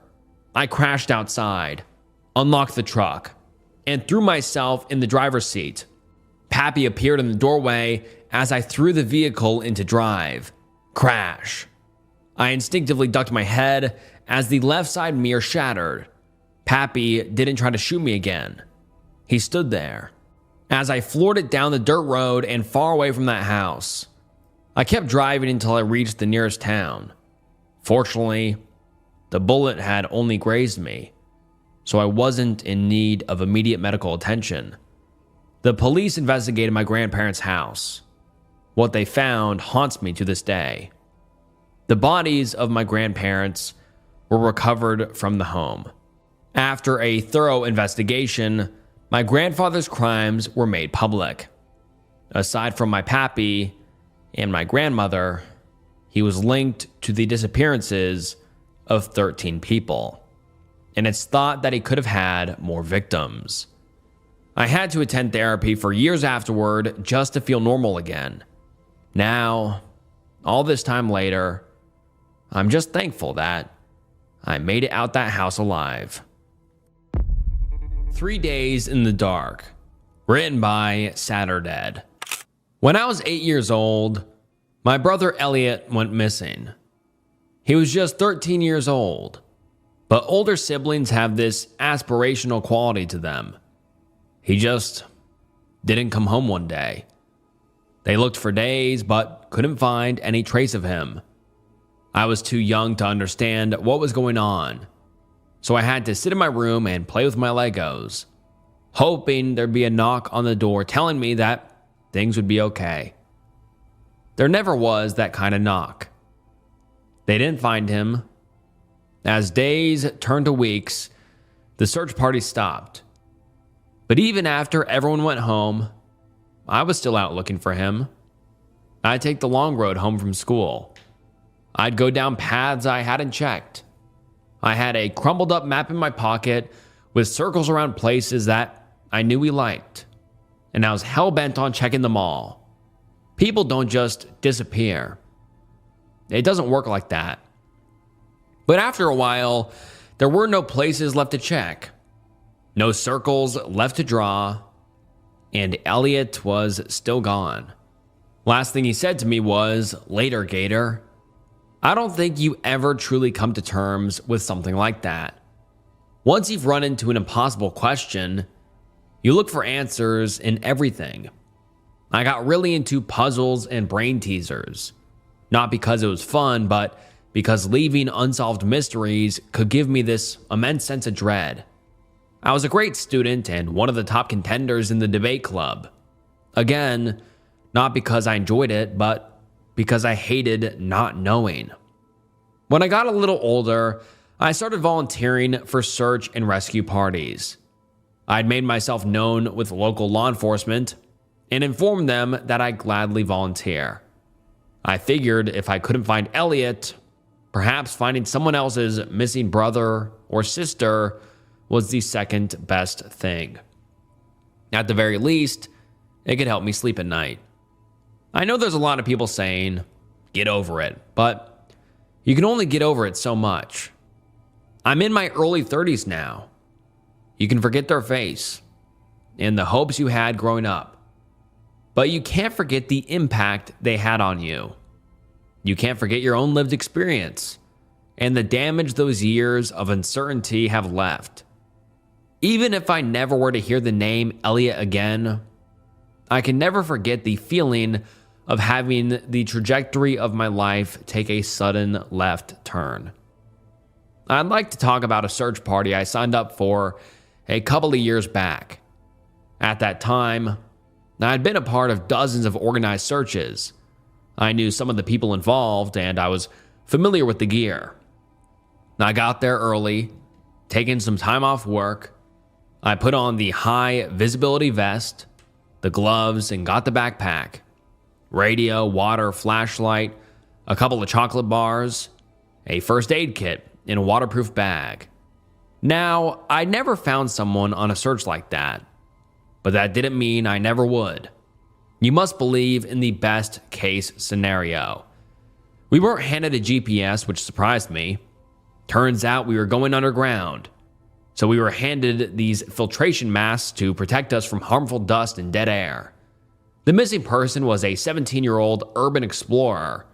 I live in a city with a metro system, and he'd been exploring an abandoned station on the outskirts of town. The family had been notified of a social media post pointing at the approximate location, but the details were sketchy. To help with the search, power had been restored to this part of the tunnel. Most of the emergency lights were meant to last for years, so there shouldn't be too much of a problem getting around. We were assigned into sections and teams. We were instructed to only follow lit up corridors and hallways. However, as parts of the station had been abandoned mid-construction, there would be dark sections that were unfinished. If we found such an area, we were ordered to call it in and ask for further instructions. And with that, we were off. I was a bit miffed about not getting to see the abandoned station platform. That thing was supposed to be huge. Instead, I was assigned to one of the maintenance tunnels. It was originally meant to be house heating pipes, but the pipes were never added. Instead, there were these lines across the wall and the occasional holes in the ceiling. You could tell they must have been surprised about the project shutting down. I found a whole toolbox abandoned by a half-mounted door. There were some personal items still in it. I was in a team of 4 people. We went down the hall slowly and methodically, calling out to the missing person as we went. We stuck to our side of the search and kept in radio contact with the organizer. It was hard to see what all the spaces were supposed to be, as we'd occasionally come across entire rooms with little to nothing in them. It made it hard to explain what we'd checked, as we couldn't accurately describe what was what. Was this supposed to be a control room or some kind of plumbing junction? Where on the map exactly was this supposed to be? We came to an unusually long corridor that split off in 3 directions. While staying within earshot, we decided to split up. I got all the way to the end of the hallway, where I stopped by a heavy door. The thing was almost solid black and as heavy as cast iron. I got the impression that it was some kind of security door, maybe leading to an underground bomb shelter. I called out to the others in my team, but didn't get a response. I called it in on the radio as I wrestled with the door. It was pitch black inside. The lights were out. I'm looking at the dark room at the end of the hallway. See, I think? The one on the right, second right, past the boilers? Just stay within radio contact and leave the door open. The operator responded. Don't go so far you can't see the light. Got it. I entered the room. The room was a little smaller than the hallway, tickling the top of my head when I stood upright. If I balanced on my toes, I could feel the strap from the mask touch the ceiling. I tried to figure out what the space was meant for, but I couldn't make sense of it. There was only one entry point, and there were no holes in the wall for cable management or ventilation. This was completely isolated. I tapped the radio again, swaying my flashlight back and forth. There's a corridor going deeper, I said. Is someone watching my back? Yeah, there's someone right outside, the operator assured me. You go on ahead. I took a couple of steps further, shining my flashlight down the hall. The light couldn't reach the end of it. It was such a long tunnel that it triggered my sense of vertigo. Like for a split second, it was sucking me in. I had this uncomfortable thought that maybe this was the feeling of going missing. Facing this endless darkness you can't come back from. Maybe Elliot had thought the same thing once. I didn't like it. I was only a couple of feet from the door, but I decided I wouldn't take any chances. I turned to leave. And as I did, the door swung shut. At first, I didn't register what happened. A door closing isn't a big deal. It might be misaligned or there could be a breeze. This wasn't the case here. This door was solid metal. It wouldn't accidentally close on its own. I grabbed the handle and twisted and pulled, but it wouldn't budge. I couldn't even push it down. I'm stuck, I radioed in. The door closed. I can't get it open. Sorry about that. It happens, the operator sighed. Some of the hinges on these things are rusted shut. Stay by the door. Someone will go get you. Keep your flashlight on. I stayed by the door for at least 20 minutes, knocking on it occasionally just to see if anyone would knock back. They didn't. After a while, my flashlight flickered. It was far too soon for the batteries to die. Okay, I'm going dark here, I said. Someone needs to get me out now. They're having trouble finding your door, the operator responded. Far end of the right side hall. Section C past the boiler? That's what you said? That's right. There's no door here. There's an open door frame and something that looks like a closet, but no door. That's impossible. Look, you might have the wrong order. If you went past the boilers, you could be in section C or D. There are parallel corridors. In that case, you can just follow the right-hand wall until you get to the other side. There's another search party already there. Right-hand wall. Other corridor. Got it. I followed their instructions, grasping the dying flashlight. As I got to the seemingly endless tunnel, the light finally gave out. It was pitch black. I could close my eyes, and nothing would change. Being in that kind of darkness is so disorienting. You start to imagine how easy it is to get turned around, to the point where you're wondering if you really are turned around. But I kept my hand on the wall and stuck to the right. Is it far? I asked. I can't hear them. It's a bit of a walk. There should be some functioning pipes running overhead about halfway though, so let me know as soon as you hear running water. I couldn't hear anything but my own breathing, reverberating down the hall. But if there was running water down there, I wouldn't miss it for the world. I kept my hand on the smooth concrete wall and continued a step at a time. You have to go slow, as even the slightest shift in elevation can send you crashing face first into the ground. When you're exposed to that kind of prolonged darkness, your head kind of fills in the blanks. You start to imagine what the space around you looks like. It plays tricks on you. For example, I started thinking I was running my hand across wallpaper instead of concrete. It was smooth enough that while walking, you might trick yourself. But if you're just using your fingerprints to see the world, you can imagine yourself in all kinds of places. My childhood home had a rough paper textured wallpaper. It didn't take a huge leap of imagination to pretend I was back there, sneaking up to use the bathroom in the middle of the night.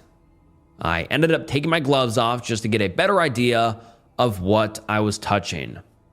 I got to a fork in the road and still hadn't heard any running water. I pulled up the radio and called it in. There's a split here, I said. Should I stay right or go straight ahead? A split, the operator called back. There shouldn't be a split. Are you sure? Yeah, there's a split. Straight ahead or another right. Wait, the voice mumbled back. Wait. Don't tell me. Is the ceiling really low? Yes. Why didn't you say so? Oh man, this changes things. I could hear them talking to someone in the background, forgetting to take their hands off the button. Then they returned to me. This is gonna get complicated. Turns out there were 3 other rooms with the same description as mine, and neither of them were in the sections I described. I must have veered off course.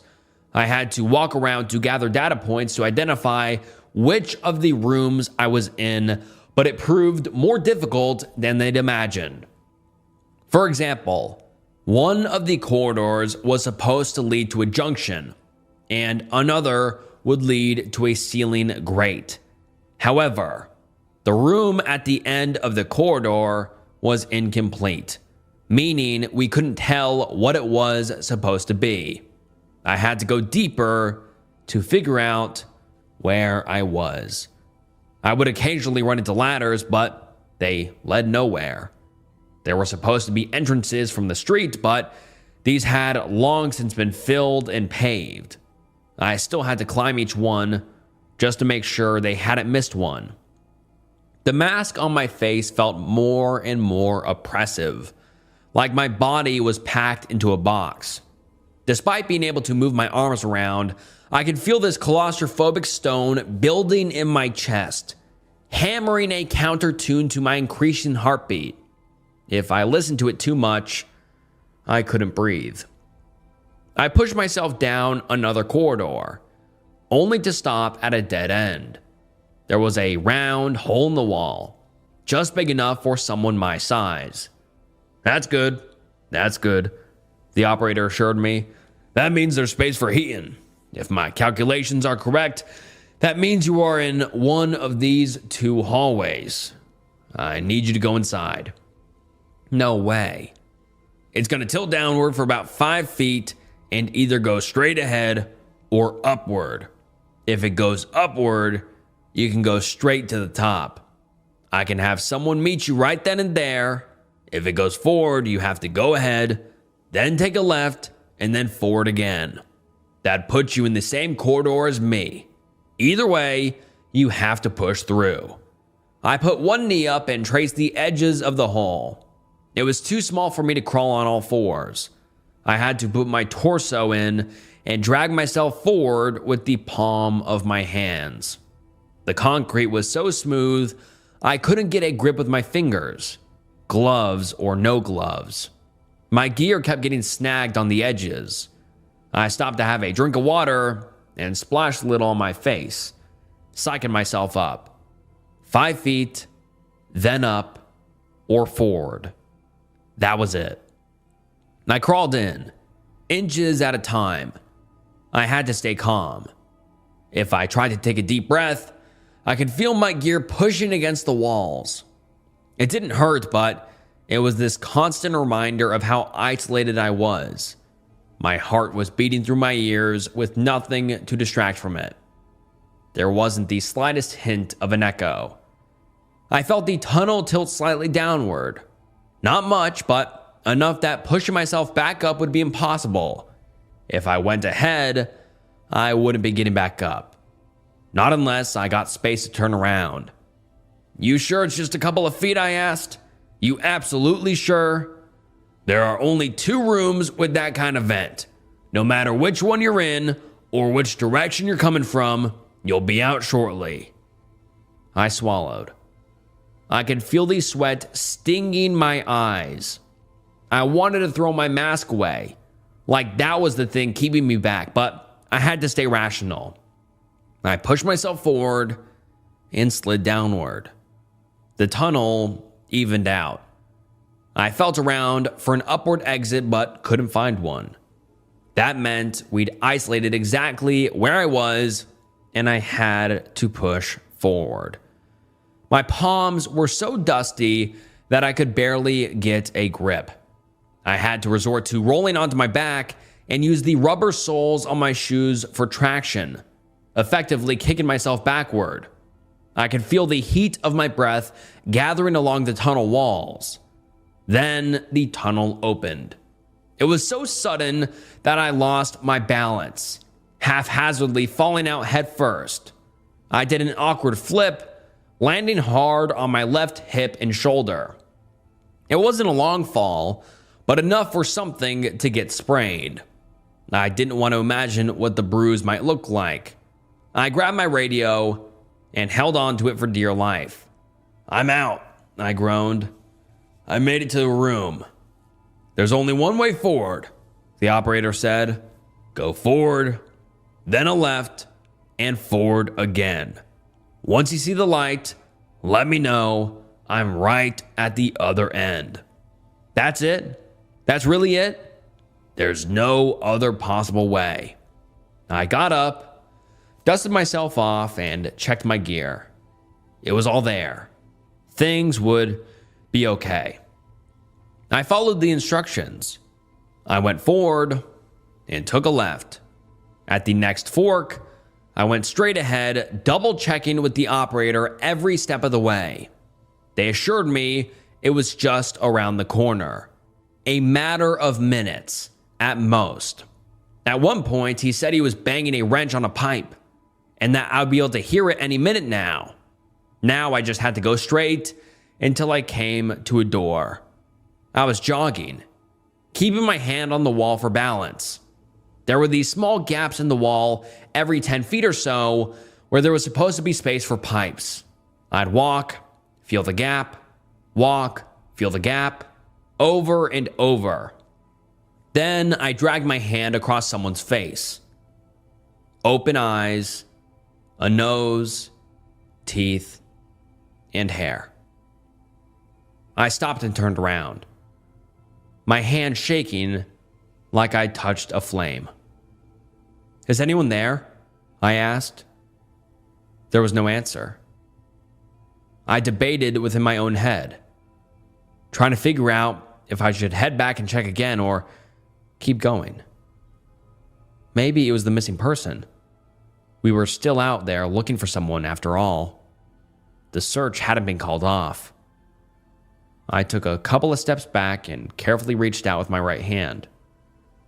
My fingers were anticipating the touch of skin, to the point where I could imagine their heat. But as I reached further, all I felt was concrete. There was no one there. I checked thoroughly, but there was nothing. I did hear a little metallic sound, though, as something stuck to my shoe. A small key. It had some kind of etched motif, like a sunflower. Maybe a blue one. I put it in my pocket with my first aid kit and kept going, making sure I hadn't been turned around. As I got to the end of the hallway, I reached for the door. "All right, this is it," I said. "I can't hear you, but I'm at the end of the hall. There's a door there. Just open it and I'll have someone come meet you." I fumbled around looking for a handle, but couldn't find one. I checked that wall 3 times. Every inch of it. It was a dead end. "There's nothing here," I gasped. "There's nothing here." "Calm down. It should be on your left." "There's nothing on my left. Nothing on my right. It's a dead end. It's a goddamn..." I smacked my head with the radio and heard a click. Not as in something breaking, but something clicking into place. I turned the radio over in my hand, feeling around the back. The battery cover had been slightly off. That hit had put it back in place. I opened the cover just to make sure I closed it correctly. There were no batteries in the radio. I double and triple checked. There were no batteries. "Hello?" I asked. "Operator?" I held the radio up to my lips, clicking the receiver a couple of times. There was no sound, just the clack of plastic. "Hello?" There was no response. I collapsed against the wall, taking a moment to collect my thoughts. It didn't make sense. The battery cover had been closed even when I smacked my head with the radio. I would have heard 2 batteries tumbling to the floor. I couldn't have lost them earlier, as then the operator couldn't have talked to me in the corridor. Something wasn't adding up. I swept my hands across the floor, checking to see if the batteries were there somewhere. They weren't. But I couldn't just sit in the dark and wait either. I had to do something. Try something. This was another puzzle to figure out. There is always a solution, and sometimes you just have to make the best of the hand you're dealt. By this time, I'd drawn a mental map. All these years of figuring things out had conditioned me to collect and preserve information. It was like recounting the alphabet backwards. I just had to follow a learned sequence. I decided I was going to backtrack and try to find my way back to where I started. I made my way back to the hole in the wall and climbed inside. The upward tilt would be difficult, but I was confident that I could make it. I crawled, holding my hands out, only to feel the tunnel dip downward. I stopped dead in my tracks, my mind spinning. This wasn't possible. I'd been crawling down. It couldn't possibly lead further down. I crawled a little further, reaching with a full arm. This couldn't have been where I came from. Were there 2 separate tunnels? That was the only explanation. I pushed myself all the way back out and couldn't find a second hole in the wall. I figured I must have been turned around somewhere, taken a wrong turn, went straight instead of right at a split or something like that. I had to slowly and methodically map out my surroundings, one room and hallway at a time. It's easy to second guess yourself in the dark. You have nothing to rely on but your thoughts and impressions, and those are easy to misunderstand. It can be challenging even in a familiar environment. Ask anyone who's had to go to the bathroom during a power outage. I was somewhere deep underground in an unmapped area without light or direction. I must have wandered for hours. I mapped out 2 branching corridors, leading to 3 rooms and 4 dead ends. There were no doors, and only 1 hole in the wall leading to a tunnel. And yes, I checked it again. It kept going downward. No, I didn't proceed that way. I ended up in one of the smaller rooms, rolling up my high visibility vest into a pillow. I drank some water, but saved some for later, and chowed down on a chocolate bar. The others were probably looking for me by now. I tried not to think about the radio. That was a piece of the puzzle that made my stomach roll. No matter how I twisted and turned that thought, I couldn't get it to make sense. If it was empty all along, I was the problem. If it wasn't empty until that last click of the battery cover, there had to be batteries on the floor. I couldn't find any, but that didn't mean there weren't any. And yet, I didn't have a clear answer. I ended up spending the night down there. It's difficult to sleep in that kind of darkness. After a while, you don't know if your eyes are open or closed. You don't know if you're sleeping or not. The barrier between imagination and reality is paper thin. And you start thinking about whatever you dream about is really there. There could be someone in the room, just inches away, and I would have no way to know for sure.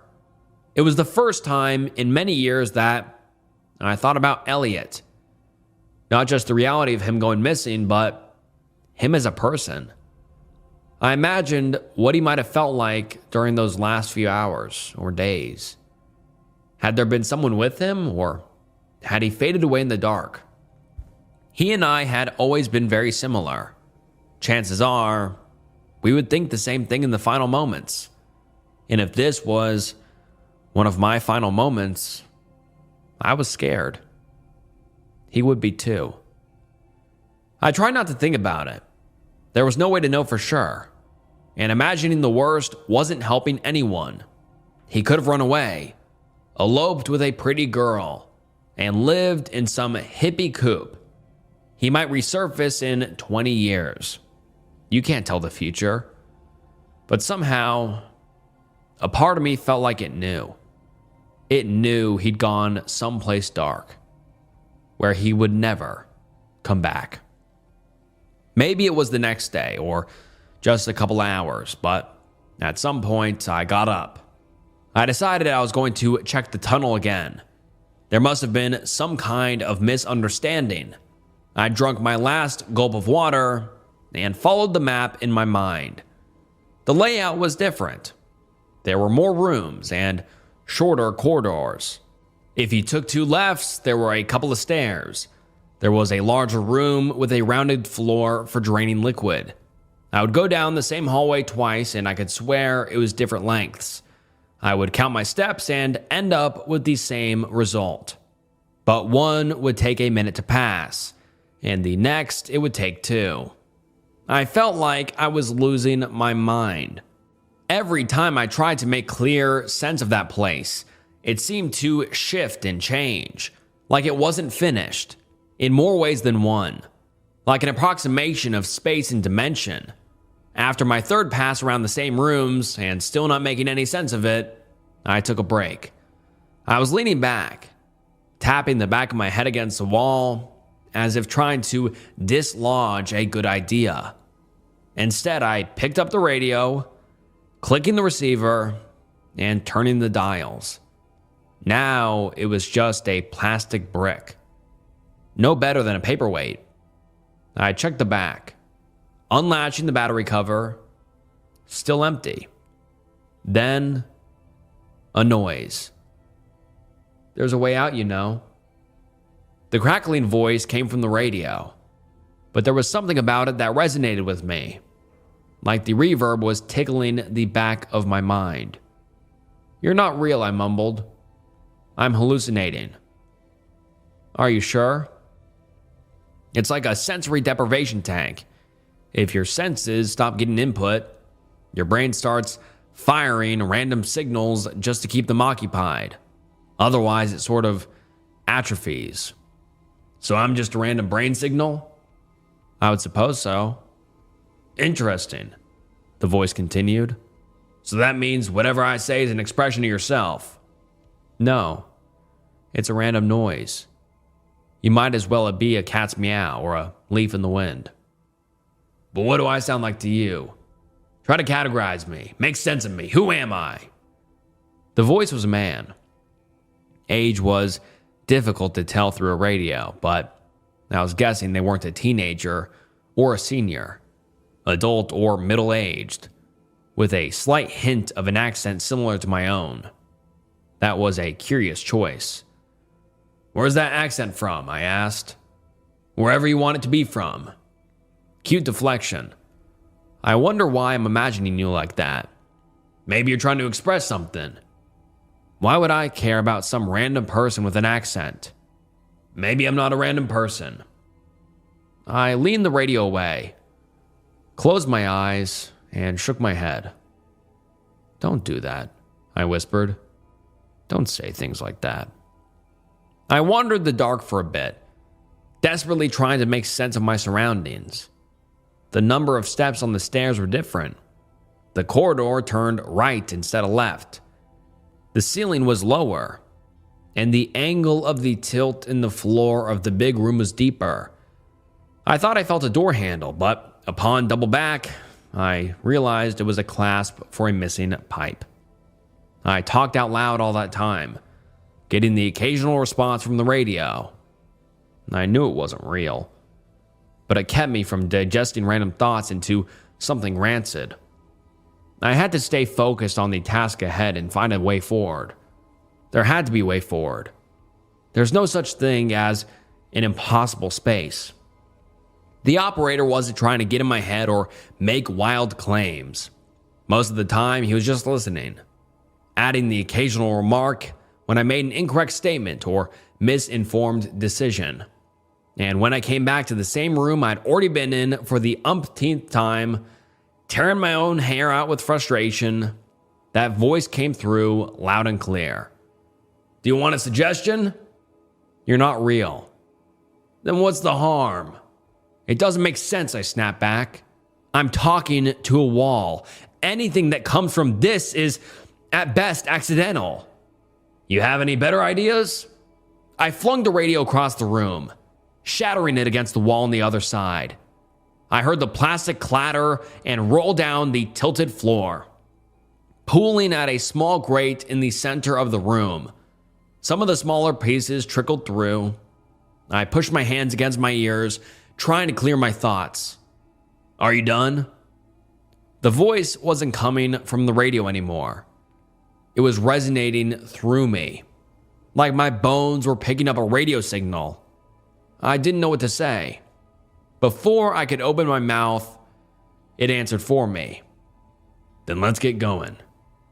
I was out of ideas. My tongue was going dry, and my head was swimming from prolonged stress. I could feel this sense of exhaustion seeping into my bones, turning my movements slow and sloppy. I was dragging my feet and not even touching the walls anymore. If I stumbled or walked into something, that was on me. That was fine. The operator mentioned a few suggestions. Take a left turn instead of going forward, stick to the right, 3 steps back, sharp left. When I could be bothered to filter out that voice from the screaming in the back of my mind, I did as I was told. And slowly but surely, I began to notice things changing. There were different rooms, and the air grew denser. There was a strange smell in the air. The concrete started to feel different, more porous. Maybe this wasn't better, but at least it was new. I started hearing strange noises. There were machines overhead, pressured air rushing just out of sight, flowing water. Why'd you leave me down here? I asked. You tricked me into this. You were already tricked, the voice responded. I've been trying to get you out, but it shifts things around. You told me I could go in, and that there were people backing me up. I was trying to put you at ease when I figured this out. Figured what out? What are we doing here? It wants you to go a certain way. Haven't you ever wondered why you're always so drawn to look in places you weren't supposed to? It wants you to find it. And now, you're very close to doing so. And trust me, you don't want that. Why not? I said, shrugging. Why don't I want that? Because I know what happens when you go too far. When you can't turn back. Things like this want to be found in deep, dark places. I smacked the side of my head, as if trying to get better reception in my mind. Like that would somehow filter out the nonsense. I came down another fork in the path, left and right. I turned right, as the operator rolled back in my ear. Go the other way, he said. You're getting too close. You gotta turn away. I didn't listen. I kept going forward until I could hear something. There were noises ahead.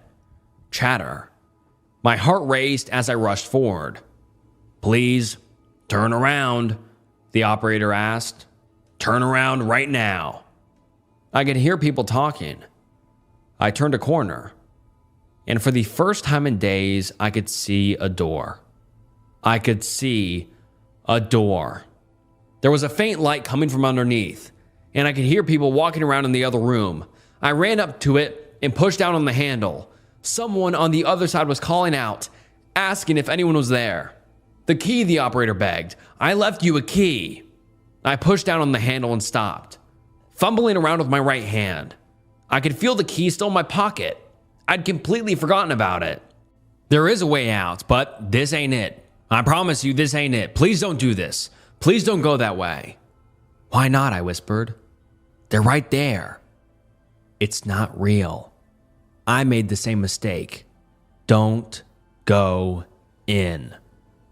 My hand stayed on the handle. Someone urged me to open it. Someone asked me to take a peek. They were laughing with relief, saying how pleased they were to finally have found me, but something didn't feel right. I stepped back. "Open the door on your end," I said out loud. "It's not working." There wasn't as much as a tug on the handle. They came with excuses. Someone had their hands full. Someone said it didn't open from their end. Someone pretended not to hear me. The key in my pocket felt heavier as I traced the outline of the etched sunflower with my thumb. This was real. That was a real thing. What was on the other side of that door wasn't. I stepped back, and as I did, the light behind the door vanished. The voices disappeared, leaving the hallway suddenly deathly quiet. "What do I do?" I whispered. "What do I do?" The operator whispered back, "Go the other way. And don't stop for nothing." I turned around and ran as a door creaked behind me. I heard wet skin slapping against the concrete floor. Stumbling forward at an awkward pace, I headed straight, then took a sharp right. The air was growing more dense, more warm. I traced my hand along the right wall, only for it to shift. The concrete grew hot and soft, like sand from the beach. Then the grains turned fine, until it was more like a sludge. It was like dragging your hand across raw chicken. "It wants you to stop," the operator said. "It's trying to distract you. Keep going." The hallway would contract and expand like a breathing entity. At times, the floor would roll as if trying to swallow me. I could feel it tilt in different angles, making the way forward twist and turn. One moment I'm going forward. Next moment the hallway tilted upward, and I'm using ridges in the floor to climb a makeshift ladder. Then I'm falling on my back, holding on for dear life as I'm thrown this way and that. All the while, something at the bottom is waiting for me to drop. Something that came out of that door, and who's tired of playing games. I was soaking wet when I came to what felt like a dead end. There was this slimy substance covering the wall, but I could push against it. It felt like trying to pop a soap-drenched balloon. Using scissors from the first aid kit, I managed to cut a big enough hole for my hand to fit and rip all the way through. As I did, everything rolled again, as something screamed in pain, not with sound, but with movement, convulsion, and heat. I could feel the compressed air press against my eardrums, making my sense of balance shiver. There was a door at the end of the hallway. It was chained. "This is it," the operator said. "Get the key. Get the key and go." It was coming down the hall, heading straight for me. It was so fast. How could it be so fast? I reached for my key and felt around for a lock. There was one.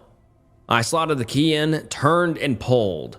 There was a click, and the chain rattled to the floor. As I swung the door open and dashed through, I turned around for a moment just to close it behind me. As I did, I saw something staring back at me from the dark. Something with milk white skin and atrophied eyes, and the wild grown maw of an invertebrate predator. The door closed, and I stepped back, catching my breath. There was light here. The operator came through, but the voice was barely reaching me. I could hear scratches, like interface, like I was just out of reach.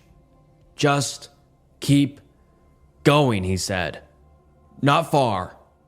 Got it from here." "What about you?" I asked. "Are you still in there?" "Went the wrong way." I paused for a moment, looking back. The light was faint, but my eyes were still adjusting. I couldn't focus. "Is that you?" I asked. "I mean, really you?" There was a short pause as the world came into view. The operator thought about it for a moment, then sighed. "Is what it is," he said. "Later, Gator." I followed the sound of machinery and wandered straight out onto the platform. Early commuters saw me wandering out of a maintenance tunnel, and I was approached by a janitor. I wasn't making any sense at that point. When law enforcement came to pick me up, I was delirious. It took them hours to identify me, and I was of little help. I'd been wandering down there for almost 3 full days. I was dehydrated. They had found the missing urban explorer and shifted their rescue attempt to me, trying to figure out exactly where I'd gone off the beaten path. No one managed to find the black door that I was describing, or the corridor where it was supposed to have been. Retracing my steps seemed impossible, as nothing was the way I described it. They couldn't explain what I'd experienced.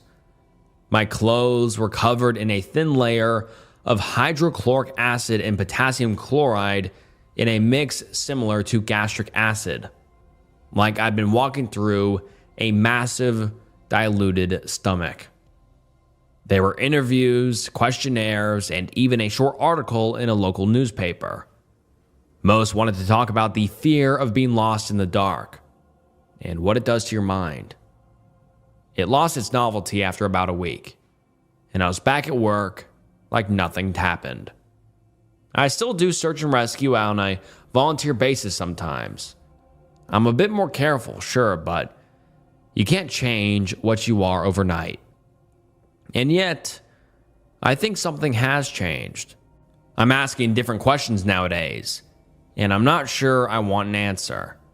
I can't say for sure what I was doing during those 3 days, or what I experienced, but I know what I heard. I know I wasn't alone. And in those rare moments where I think it was all some fake, made-up nonsense from the back of my mind, I look into the top drawer in my nightstand. That's where I keep a small key with an etched sunflower that someone left for me in the dark. If you find a painting of your childhood home, do this before it ruins your life. Written by Sunhead Prime. That's my childhood home. I wasn't turning down the street I grew up on. I wasn't standing near the large oak in the front yard of the house where I'd lost all my baby teeth. I wasn't sitting inside the kitchen where on my 15th birthday, I accidentally dropped the cake my mom had baked, which made my family laugh so hard that we shed tears. No, I was holding an oil painting at a Goodwill on the other side of the country. That can't be possible, my husband said. It can be possible, Parker, because I'm holding the flipping painting and I'm telling you. 1, language. 2, can I say something without you jumping down my throat? Parker asked, his voice even. Yes, I said. Is there an outside chance that this just looks like your childhood home? I mean, you grew up in the burbs. A lot of cookie-cutter homes, no? I hated to admit he had a point, but as I stared at the house, I couldn't come around to that line of thinking. This was my house. Hell, the roses in the flower beds were the same size and color as I remembered them. No, I mean, you and you're not off base. But dude, this is my house. I pointed at the porch.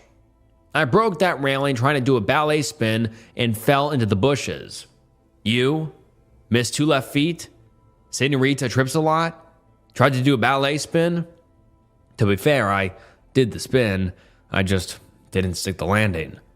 A minor detail in the world of dance. The landing part. I landed on the bushes right there, I said, pointing to the painting. Hold on, I have to send a photo to my mom. Does she have old house photos? Of course she does. You've met her, right? I had Parker hold the painting and I snapped a few pictures. I sent them over to Mom and asked if she had a photo to compare it to.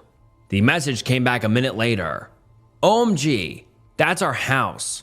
Weird. Another ding brought us a house photo. It looked exactly like the artwork in my hand. I showed Parker. Christ, he said. That's it. Told you. That's wild. Is it a print or a real painting? I ran my hand across the art. There was a palpable texture to the brushstrokes.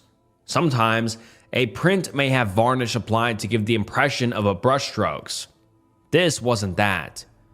I think this is real, but let me check something else, I said, walking toward the wall of ugly lamps. I turned on a lamp and held the painting in front of the bulb. Some artists will draw the picture first in pencil before painting. Sometimes, you can see those marks when you hold it up to the light. Staring at the oak tree in the painting, I saw graphite streaks underneath. It's real, I declared. Who painted it? A slash of red paint in the corner mimicked a signature. But Parker and I stared at it as if it were written in monolinear A. Parker traced the paint with his finger, forwards and backwards. The first name may be George or Jeff. I think George. Look at how it flows. He retraced the letters, and it made sense to me. Okay, so what's the last name? Hell if I know. I tried Parker's finger tracing. It felt like I was tracing a line drawn by someone with too much caffeine in their system. These didn't seem like actual letters. Might be Moffat? A soft voice said from behind us. We turned and saw that a Goodwill employee had materialized. She was a short, frail-looking elderly woman with a hairstyle that resembled a well-constructed cumulus cloud in both color and shape. Moffat, I said. I think that's an M, she said, pointing to two humps. Then it kind of circles into an O, and the double Fs. The I and T are somewhat stylized, I think.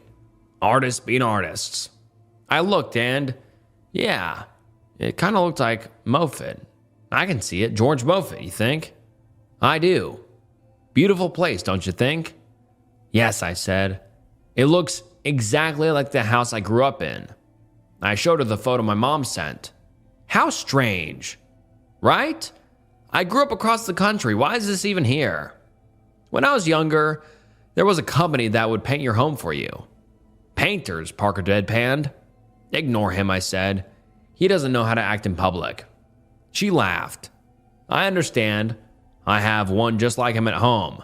That's why he's at home. I laughed. You're teaching and I'm taking notes, ma'am. Anyway, they would come paint portraits of your house. It was a thing for a few years. This looks like one of those. There may be a company name on the back, under the frame. I flipped the painting over and gingerly removed the frame. Sure enough, there was a small faded sticker that read Cozy Home Portraits Company. There wasn't any other information. I made an impressed noise. Look at that.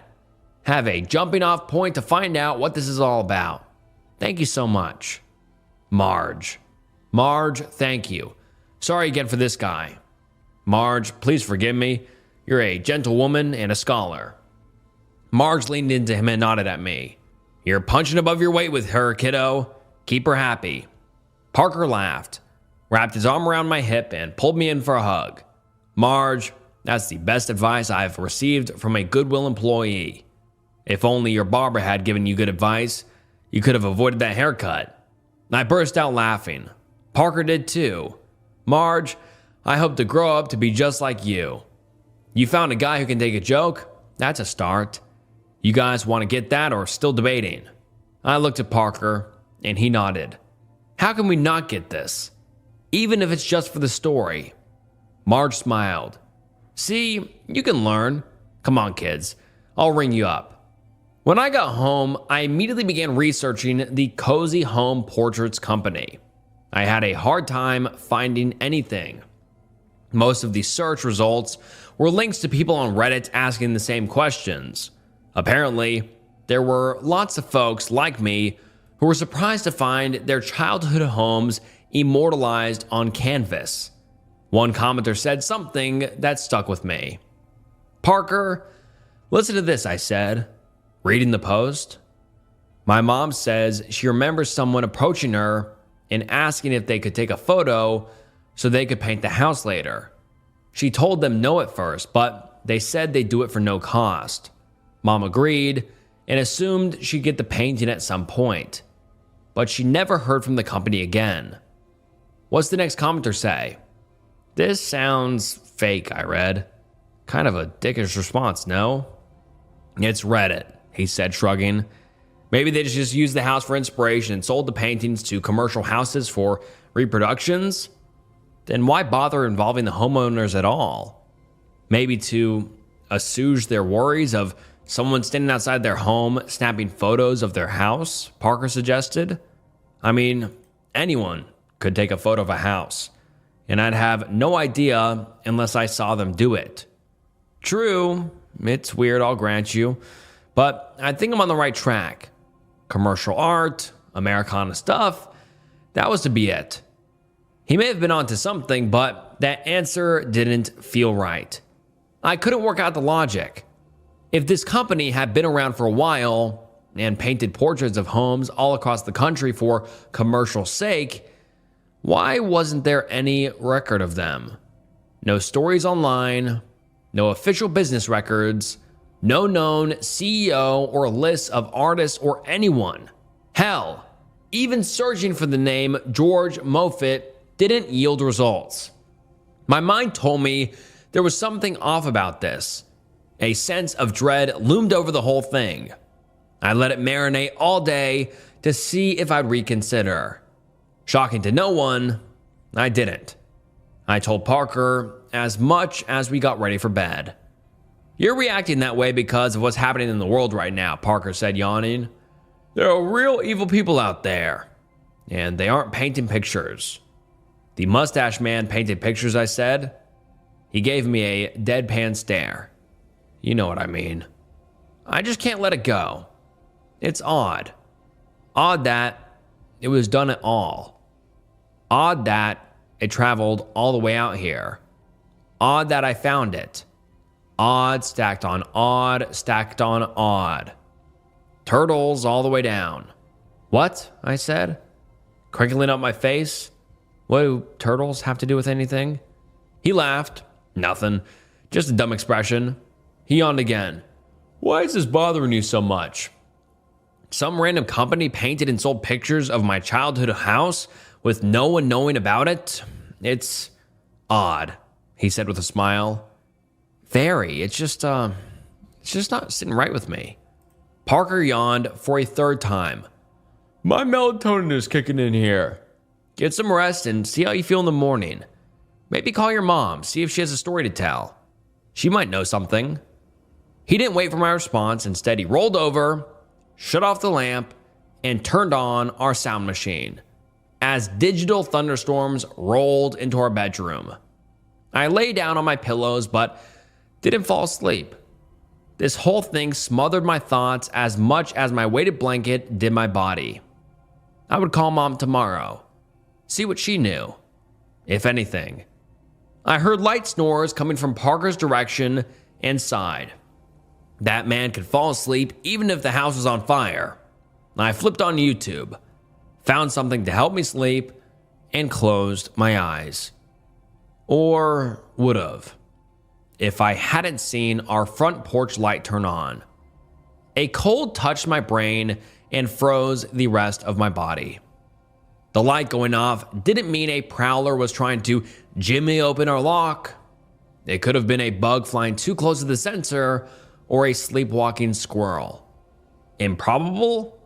Sure, but they were better than the alternative. I didn't want to wake Parker, but I also wasn't keen on investigating alone. While I was debating getting out of bed, I heard a noise in the kitchen. That made the decision easy. I elbowed Parker. "What?" he asked, his voice a blend of exhaustion and annoyance. "Our front porch light went off," I whispered. Raccoons tripping the light, he said. Not worth waking me. I know, but I heard someone in the kitchen. His eyes zinged open. In a flash, he was on his feet and grabbed the bat we kept near the bed. He quietly inched along the wall until he got to the bedroom doorway. He peeked out and scanned the room before turning back to me and shrugging. I pointed to the kitchen again before popping up and joining him on the wall. Parker wasn't pleased. He told me, not in words but vigorous nods, to go back to bed and wait. I didn't. He gave in, and we made our way out of the bedroom, me walking directly behind him like some backwards waltz. I saw nothing. That went double after Parker slammed his hand on the switch, flooding the room with light and damn near blinding me in the process. I let out a painful yelp and covered my eyes to adjust. I heard Parker sigh. We're good, he said. Nothing in here. You gotta tell me before you do that, I said, finally checking out the room. Everything initially looked at washed out. I'm nearly blind. I wanted the element of surprise, Parker said. You achieved it, I said. All I see now are a bunch of little diamonds everywhere. He walked into the kitchen. Your intruder is nothing more than a fallen salt shaker, he said, holding up the culprit. Oh, like I said, a raccoon probably tripped the light. I'm going back to sleep. You should too.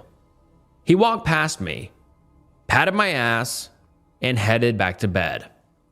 I was about to join him when my eyes landed on the painting. I walked over to it and stared. In the store, looking at it had flooded my emotions with joy and happiness, but now, none of that. Unease seeped into my blood and rushed through my body. Something was different about the painting. I couldn't put my finger on what had changed, but I knew something had. It was giving me chills. I grabbed a nearby napkin and draped it over the artwork like a coroner covering a dead body. My thinking was that if there was something supernatural about this thing, the napkin would keep it at bay. Dumb, I know, but it made sense at the time. I couldn't believe that picture. That's so wild. Mom was too chipper for this early in the morning. She always was, though, a real rise with the early bird kind of gal. That wasn't me. I still had bedhead as I sipped my cup of coffee. Parker, another early riser, cooked breakfast. I thought so too. Someone told me a company used to go around and paint pictures of homes. They'd ask the homeowners beforehand. Any memory of that? Not that I can remember. Back then, it was mostly your father who spoke with salesmen. I found them unseemly. I can't imagine he'd allow someone to do that. Rest his soul. Yeah, Dad was pretty private. We had a neighbor who was a painter, though. Carl. No, that wasn't it. Craig. Yeah, Craig. Oh, goddamn, my ancient brain. Bonnie, don't get old. It's hell. I'm not trying to. It's why I do my nightly skincare routine. It's intense, Parker added with a smirk. What was his name? It's been years since I thought of him. Craig Morris? Something like that. He didn't live near us for long. Dad didn't like him.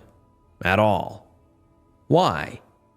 Craig was the human equivalent of a popcorn kernel stuck in your teeth. Irritating. He rubbed your father the wrong way. I don't remember Dad talking about him. He didn't around you, but with me, oh boy. Craig used to walk by the house all the time, always whistling "Pop Goes the Weasel" for some reason. He'd stand too close when he talked to you. He'd leer at me when I was outside hanging laundry on the line. He'd never get the hint that I wanted to be left alone, even though I was always short with him, especially after he said that you were growing up nicely. Gross, I said. I was 10. Like I said, he was a weirdo. But again, most artist types are, I suppose. Remember your Uncle Walter? Made those ghastly papier-mâché skulls? They used to be all over his house. It was like walking into some cannibal's hut whenever we'd go over there. But he was good at making them. Who'd want them is another thing altogether. He gave us one, and I made your dad keep it in the bag in the garage. Don't bring that ghoulish shit in my house. As my mom rambled about skull shapes like a Victorian phrenologist, a thought came to me. I looked down at the painting and traced the painter's name. Mom, could his name have been Craig Moffat? Parker looked over at me. I nodded down at the painting and traced what I thought the letters were with my finger. He hit his forehead with the spatula and shook his head.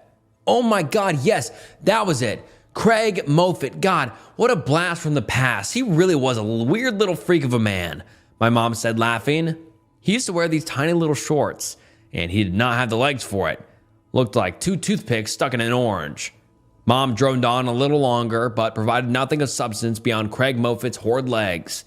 But she'd given me some new information. The artist's real name. As soon as I hung up, I grabbed my laptop. Craig Moffat, not George, Craig. I see it now, Parker said. We should have never trusted Marge. Didn't like the cut of her jib. Babe, her jib was flawless, I said. Turning to the painting. Her eyes, not so much. To be fair, we all agreed it was George Moffat.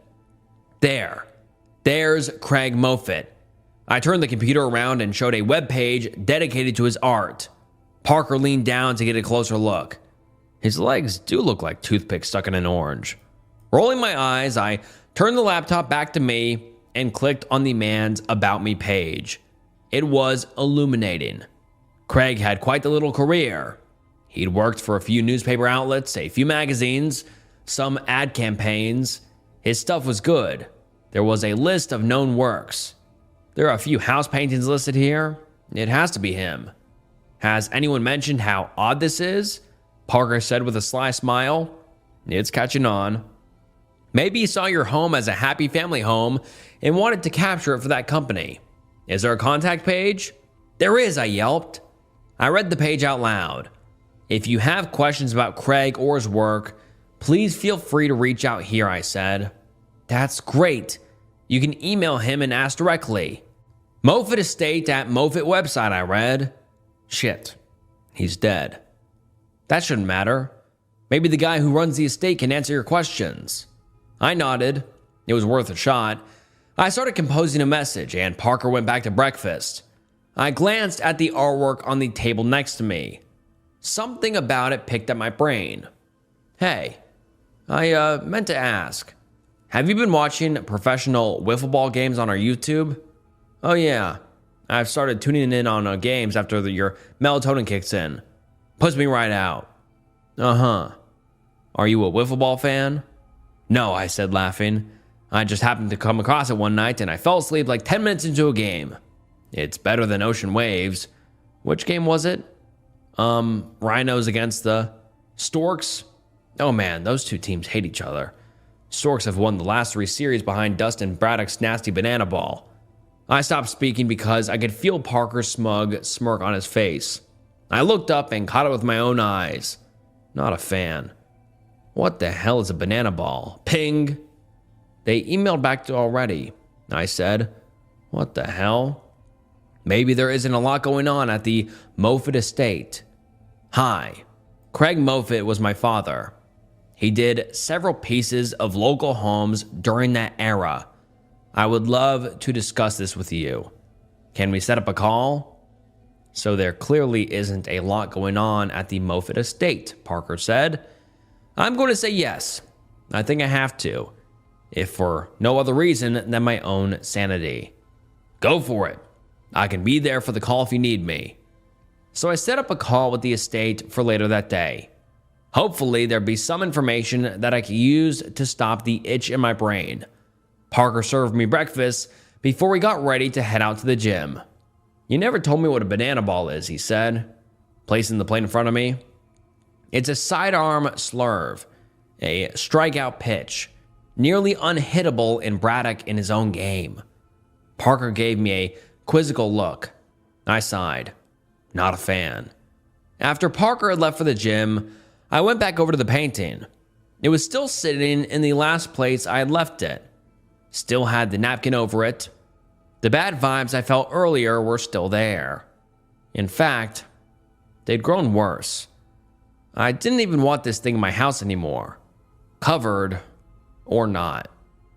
Despite my misgivings, I pulled the napkin off the painting and gave it a once-over. I felt my stomach gurgle, and my throat went dry. Looking at this now literally caused physical pain. It didn't make sense. Where's the front door? I suddenly asked myself out loud. The front door of the house was gone. Blacked out like an actor with perfect teeth coloring in one to look sufficiently destitute for a role. I scraped where the door had been with my thumb. No fresh paint. It was like it had always been that way, but it hadn't. I checked the photo I sent to my mom to confirm. What in the? There was a creak on the basement stairs. There very much shouldn't have been a creak on the basement stairs. The basement was home to nothing but dust, Christmas decorations, and my ugly childhood couches we didn't have the heart to throw away. Since none of those things can walk, this made no sense. I tiptoed to the knife block and pulled out a butcher knife. With my phone in my free hand, I used my nimble thumb to unlock it.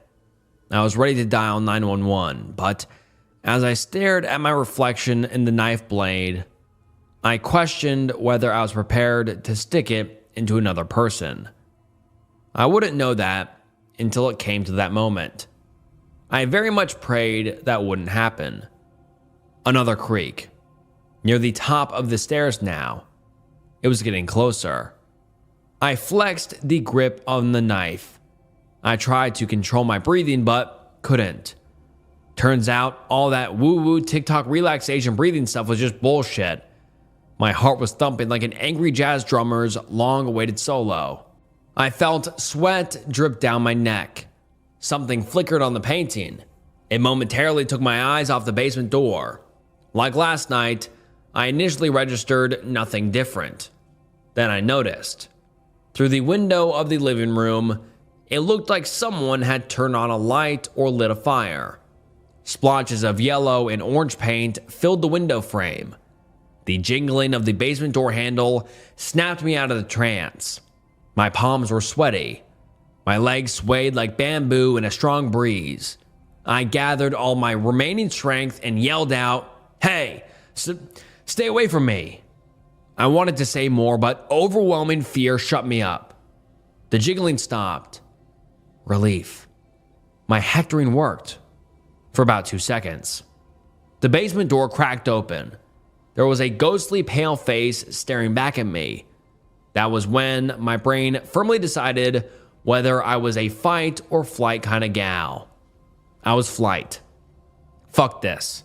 I dropped the knife, which clattered on the tile like that drummer hitting the hi-hat, and sprinted towards my front door. I yelled gibberish the entire time, tears streaming down my face, and blasted out of the door. My fingers hit send on the call, and seconds later, an annoyingly even-keeled 911 operator connected me with the police. Parker returned home before the police arrived. He found me sitting inside my locked car. Before he could crack a joke, he caught sight of my face. I've been crying and could feel how puffy my eyes were. Concentration crossed his face. I rolled the window down. "Get in the car." He did. I explained everything to him. He was astonished. He was confused. He grabbed my hand and held it steadily as I went over everything, pausing occasionally to sob like a child with a skinned knee. When I was done, he asked why I didn't leave right away. "Who do you think you are? Rambo?" I laughed. I need that. For a few seconds I was, then I wasn't. I wasn't even Gizmo pretending to be Rambo. He gave my arm a loving squeeze. "If it'll help you calm down, we can watch some pro wiffle ball tonight. I hear the rhinos are playing the turkeys." "Storks," I said. "But they are actually playing the habaneros tonight. Gil Foss is looking to debut his chili ball pitch." He leaned in and kissed my forehead. but you're not a fan. I'm not. A knock on the window caused me to scream. The cops had arrived. If they were curious why we were sitting in our car, they kept it to themselves. I relayed what happened, and they said they'd go into the basement and check it out. 15 minutes later, they came walking out. "We didn't see anyone down there," the cop said. "But, to be fair to you, your basement gave me the heebie-jeebies." "Great," I said. "I know it's not what you wanted to hear, but it's the truth. On the plus side, I haven't seen that love seat since I was a kid. Want it? It's better left to the past. You two have a nice day." We watched them leave. Parker turned to me. "You okay?" "No, and I won't be until I go into the basement myself." "What? Why?" I can't explain. Something is drawing me there. It sounds crazy, I know, but I feel it in my bones." Parker saw the determined look in my eyes. This was going to happen. Had to happen, he sighed. "Want me to go in first?" "Yes," I said. "Are you actually going to wait for me in there or follow right behind me?" We both know the answer for that. Resuming our reverse waltz, we went back into the house. Once in the kitchen, we stopped near the painting. Parker looked over and agreed that there were changes. We turned our attention to the closed basement door. Parker put his hand on the handle. "We don't have to go down there, Bonnie," he said. "The cops didn't find anyone alive. If there's a ghost in this house, I need to know. If we know, we can remove it." "How?" "I'm still working on that part," I said. "But I need to know for certain. I won't feel safe otherwise." I'm inclined to just say yes and move on. Something altered the painting already. Who the hell did that? "One issue at a time," I said. He knew he couldn't talk his way out of this. He knew I needed this. And he loved me enough to see it through to the end. Even though he was petrified too, the skin on his arm had goosebumps as soon as we walked into the kitchen. It felt like Braille to me now. And the only thing it said was, "Let's not do this."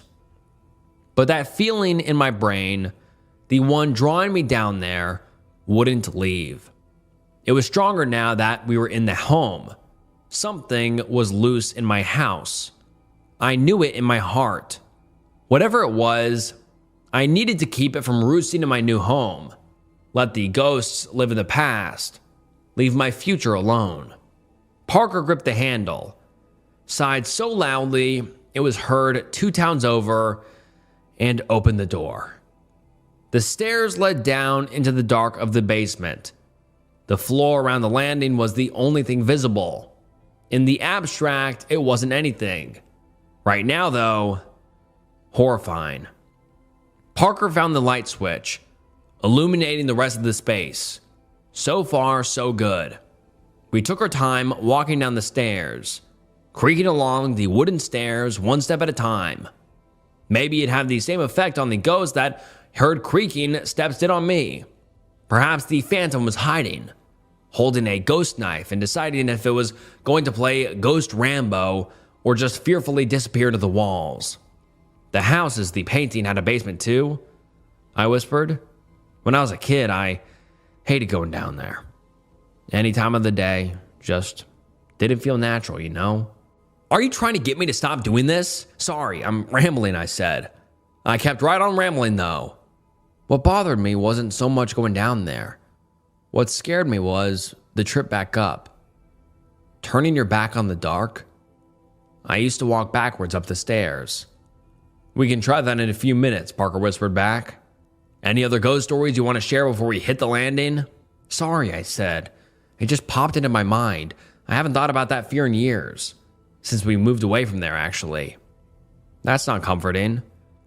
We got to the bottom and took a look around. Everything looked normal. No surprises, just our old, ugly furniture and friendly Santa decorations smiling and giving us a frozen wave. I thought about turning and heading back up, but I couldn't shake the feeling that I was supposed to be down there. I was also positive Parker would be furious if I went darting up the stairs without him. Leaving him alone in Spook Central might be grounds for divorce. We headed over to the furniture. There was a layer of dust on everything. I smacked the pillow, sending it flying into the air. I coughed and sneezed, instantly regretting my actions. Parker's withering glare told me he wasn't fond of my actions either. Sorry. I didn't see anything out of the ordinary here, do you? No, I said. It looks like it always does. Feeling gone? Can we go upstairs now? Before I could answer, we heard the familiar chime from our security system, followed by the calm, reassuring voice informing us that our front door was open. What the fuck, I said. Shh, Parker responded, his finger to his lips. He pointed up to the ceiling. We cocked our ears and concentrated. For about 20 seconds, there was nothing. Silence. It didn't last. Creak. The floorboards wheezed as someone took slow, deliberate steps above us. You could hear the footfalls as they moved from the front door to the hallway. Trembling, Parker pointed up at the ceiling. You could physically see the floor bow every so slightly from the person's weight. I didn't even think that was possible. What do we even do? I whispered. I don't know, Parker said. Maybe they'll leave? A second later, we were cloaked in total darkness. All the power in the house had gone out. The only light came from the sunlight streaming in from the open door at the top of the stairs. It wasn't much, but it was a beacon. Our lighthouse. Our way home. Let's is all I was able to say. Someone upstairs ran down the hall, through the kitchen, and to the basement door. They slammed it shut, plunging us into instant midnight. I wanted to scream, to yell so loud it'd shake the heavens, but I couldn't. My body physically couldn't make that happen. It'd give away our location.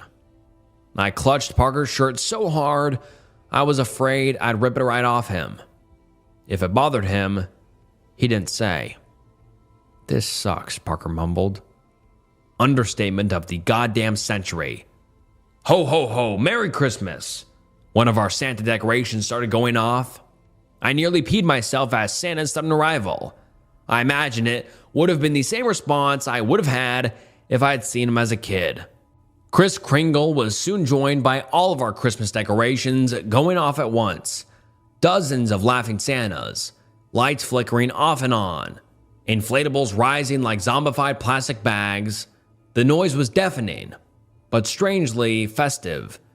The strobing lights in the pitch black caused after images to dance in my rods and cones. I slammed them shut and silently prayed for this all to end. Someone must have heard because, as quickly as they'd come to life, they stopped. We stood in the dark, not breathing, not moving. Neither of us knew what to do. Nothing in my life had prepared me for this. I couldn't shake the idea that whatever was coming would be worse than what we'd already experienced. There was a creaking again and a sudden rushing of blinding sunlight from the top of the stairs. Someone had opened the door. Before we could get a glimpse, the door slammed shut, and something sprinted down the now dark stairs. I pulled Parker back onto the old love seat. We sat on the edge and kept our heads on a swivel, even though the basement was too dark to see our own hands. We weren't alone anymore. As my fingertips grazed the couch, I realized something. These were originally my parents. My parents got them when I was living in the house from the painting. They were a physical connection between the past and the now. Are these what caused my sudden desire to come to the basement? Was I being manipulated by this thing? Could I trust myself at all? That dread feeling I'd had since I brought the painting into our house intensified. I felt it in my bones, deeper even. My aura, my soul. I leaned into Parker's ear and whispered an apology. He didn't vocalize a response, but squeezed my arm. I squeezed back. My body shook, and I couldn't get myself to stop. I wanted to run for the stairs, but that old fear came rushing back. I knew if I ran up those stairs, it'd follow behind me. Something whooshed by us. My hair flowed with it, trailing behind whatever had sprinted past. I nervously dug my fingers into the fabric. We heard the sound of some liquid splattering on the floor across from us. Water? No. Heavier than water. A sound that made my guts twist soon joined the drips and splashes. Someone started whistling a familiar tune. Pop Goes the Weasel. The Christmas decorations flickered on and shut off. In the brief flash of light, we could make out a figure standing across from us. Craig Moffitt. Pop, he screamed as the light strobed. Goes, he screamed again, a foot closer this time. Another foot closer, almost directly in front of us now. The lights flickered again, and his face was right next to mine. A sinister smile as he slowly whispered, "Weasel." I felt something wet and slimy rub against my cheek. Parker stood and surprisingly swung at Ghost Craig. It didn't find the ghoul, and as the darkness returned, his fist only found the arm of the couch. I heard his knuckles crack and him swear in pain. My ears were the only thing working at that moment, though. I sat frozen, tears streaming down my face. The lights in the house came back on, and I screamed. On the wall across from us, where we had heard the water, the painting was hanging. Only, it wasn't the old house. It was the current house. All of the windows and doors were filled with flames. There were two figures on the front lawn, Parker and I. We were both dead. Standing behind our oak tree, watching it all, was Craig Moffitt. "Parker, let's go." I didn't have to tell him twice. We broke for the stairs and took them 3 at a time until we reached the top. I grabbed the handle and shoved my shoulder into the door, expecting it to hold firm. It didn't. Parker and I spilled out into our kitchen floor. I scrambled up and practically yanked Parker into the kitchen. I was about to slam the door when I saw Craig Moffitt standing at the bottom of the stairs. We locked eyes. My mind flew back to my childhood, a memory stored deep in the folds of my brain. I was sitting on our porch reading a book and heard that damn whistling. Craig Moffitt. A Polaroid camera in his hands and a portrait photos of his mind. I was afraid he'd stop and take a picture of me. I was right. Even now, I could hear the heavy clunk of the shutter and the whirring of the process photo as it slid out. He shook it, and as the fog of war slowly dissipated on the photo, he smiled. "This way, I won't forget you." I slammed the door shut and urged Parker to grab the keys. He turned the corner to do so when I heard him sharply yelp in surprise, followed by the squeak of his sneakers on the hardwood and his ass hitting the ground. I ran to him expecting to see Craig, but was stunned by the sight of a living man surrounded by 2 yellow hunks outside my front door. Once my brain processed the information, it was clear those men were wearing biohazard suits. It still didn't answer why men in biohazard suits were outside my door, but it cleared up that they were there. The suitless men in the middle, though, had a more than striking resemblance to the ghost I'd just seen in the basement. Only younger, fuller, fleshy. "Sorry to startle you both," the man said, raising his hands in peace. "You contacted us about a painting you found? I'm David Moffitt. Craig was my father." "You've got to be shitting me." "We were supposed to talk on the phone," I said. "Yes, but we were worried things might have progressed too much by then. Tell me, has the door in the painting disappeared yet?" "How did—" David turned to his men. "Call for the extraction team." Turning back to us, he urgently asked, "Where's the painting?" The basement, I said. But it looks different now. What in the hell is going on? Parker asked. Different? Would you say violently different? Our dead bodies on the lawn and the place ablaze, violently different. He nervously turned to where the biohazard suited men had gone. The experienced extraction team. Parker stood and held my hand. We looked at each other and back at David Moffitt. We both cracked. Small smiles that turned into chuckles, that turned into a laughing fit. I read somewhere that mental breaks can start like this. Whatever. I leaned in. David Moffitt, the son of your childhood painter neighbor, Craig Moffitt, himself a ghost that nearly killed us, is standing in our fucking veranda, Parker said, barely able to get the words out between screeching laughter. I mean, what the fuck is this life? Seconds later, a team of armed men in hazmat suits carrying unknown machinery rushed in and headed for the basement. We heard one of them scream, and then the sounds of mechanical engines warming up. David nodded toward the front door. We should, go outside. We did. What the hell else were we gonna do? Once we were outside, David pulled out a pack of cigarettes and offered us both. We both declined. David indulged and nodded back at the house. This is the, experienced team. What's going on? I asked. I'm going to level with you. What I'm about to say is pretty weird. I like to say weird to people. Sets the right tone. Sir, on what is easily the weirdest day in not only my and my wife's life, but I'd argue humanity's life, nothing you can say will top what we've already been through, Parker said. I mean, I just discovered my wife watches professional wiffle ball, for God's sake. Not a fan, I mumbled. Dad was a strange man. Lots of demons. When he could keep them at bay, he did great work. But that was never for long. Around the time when you were a kid, he got deep into the occult. It was a faddish passing fancy at first, but soon he found a deeper meaning in it. It consumed him. Around this time, well, he conjured a demon. I think I'm having a stroke.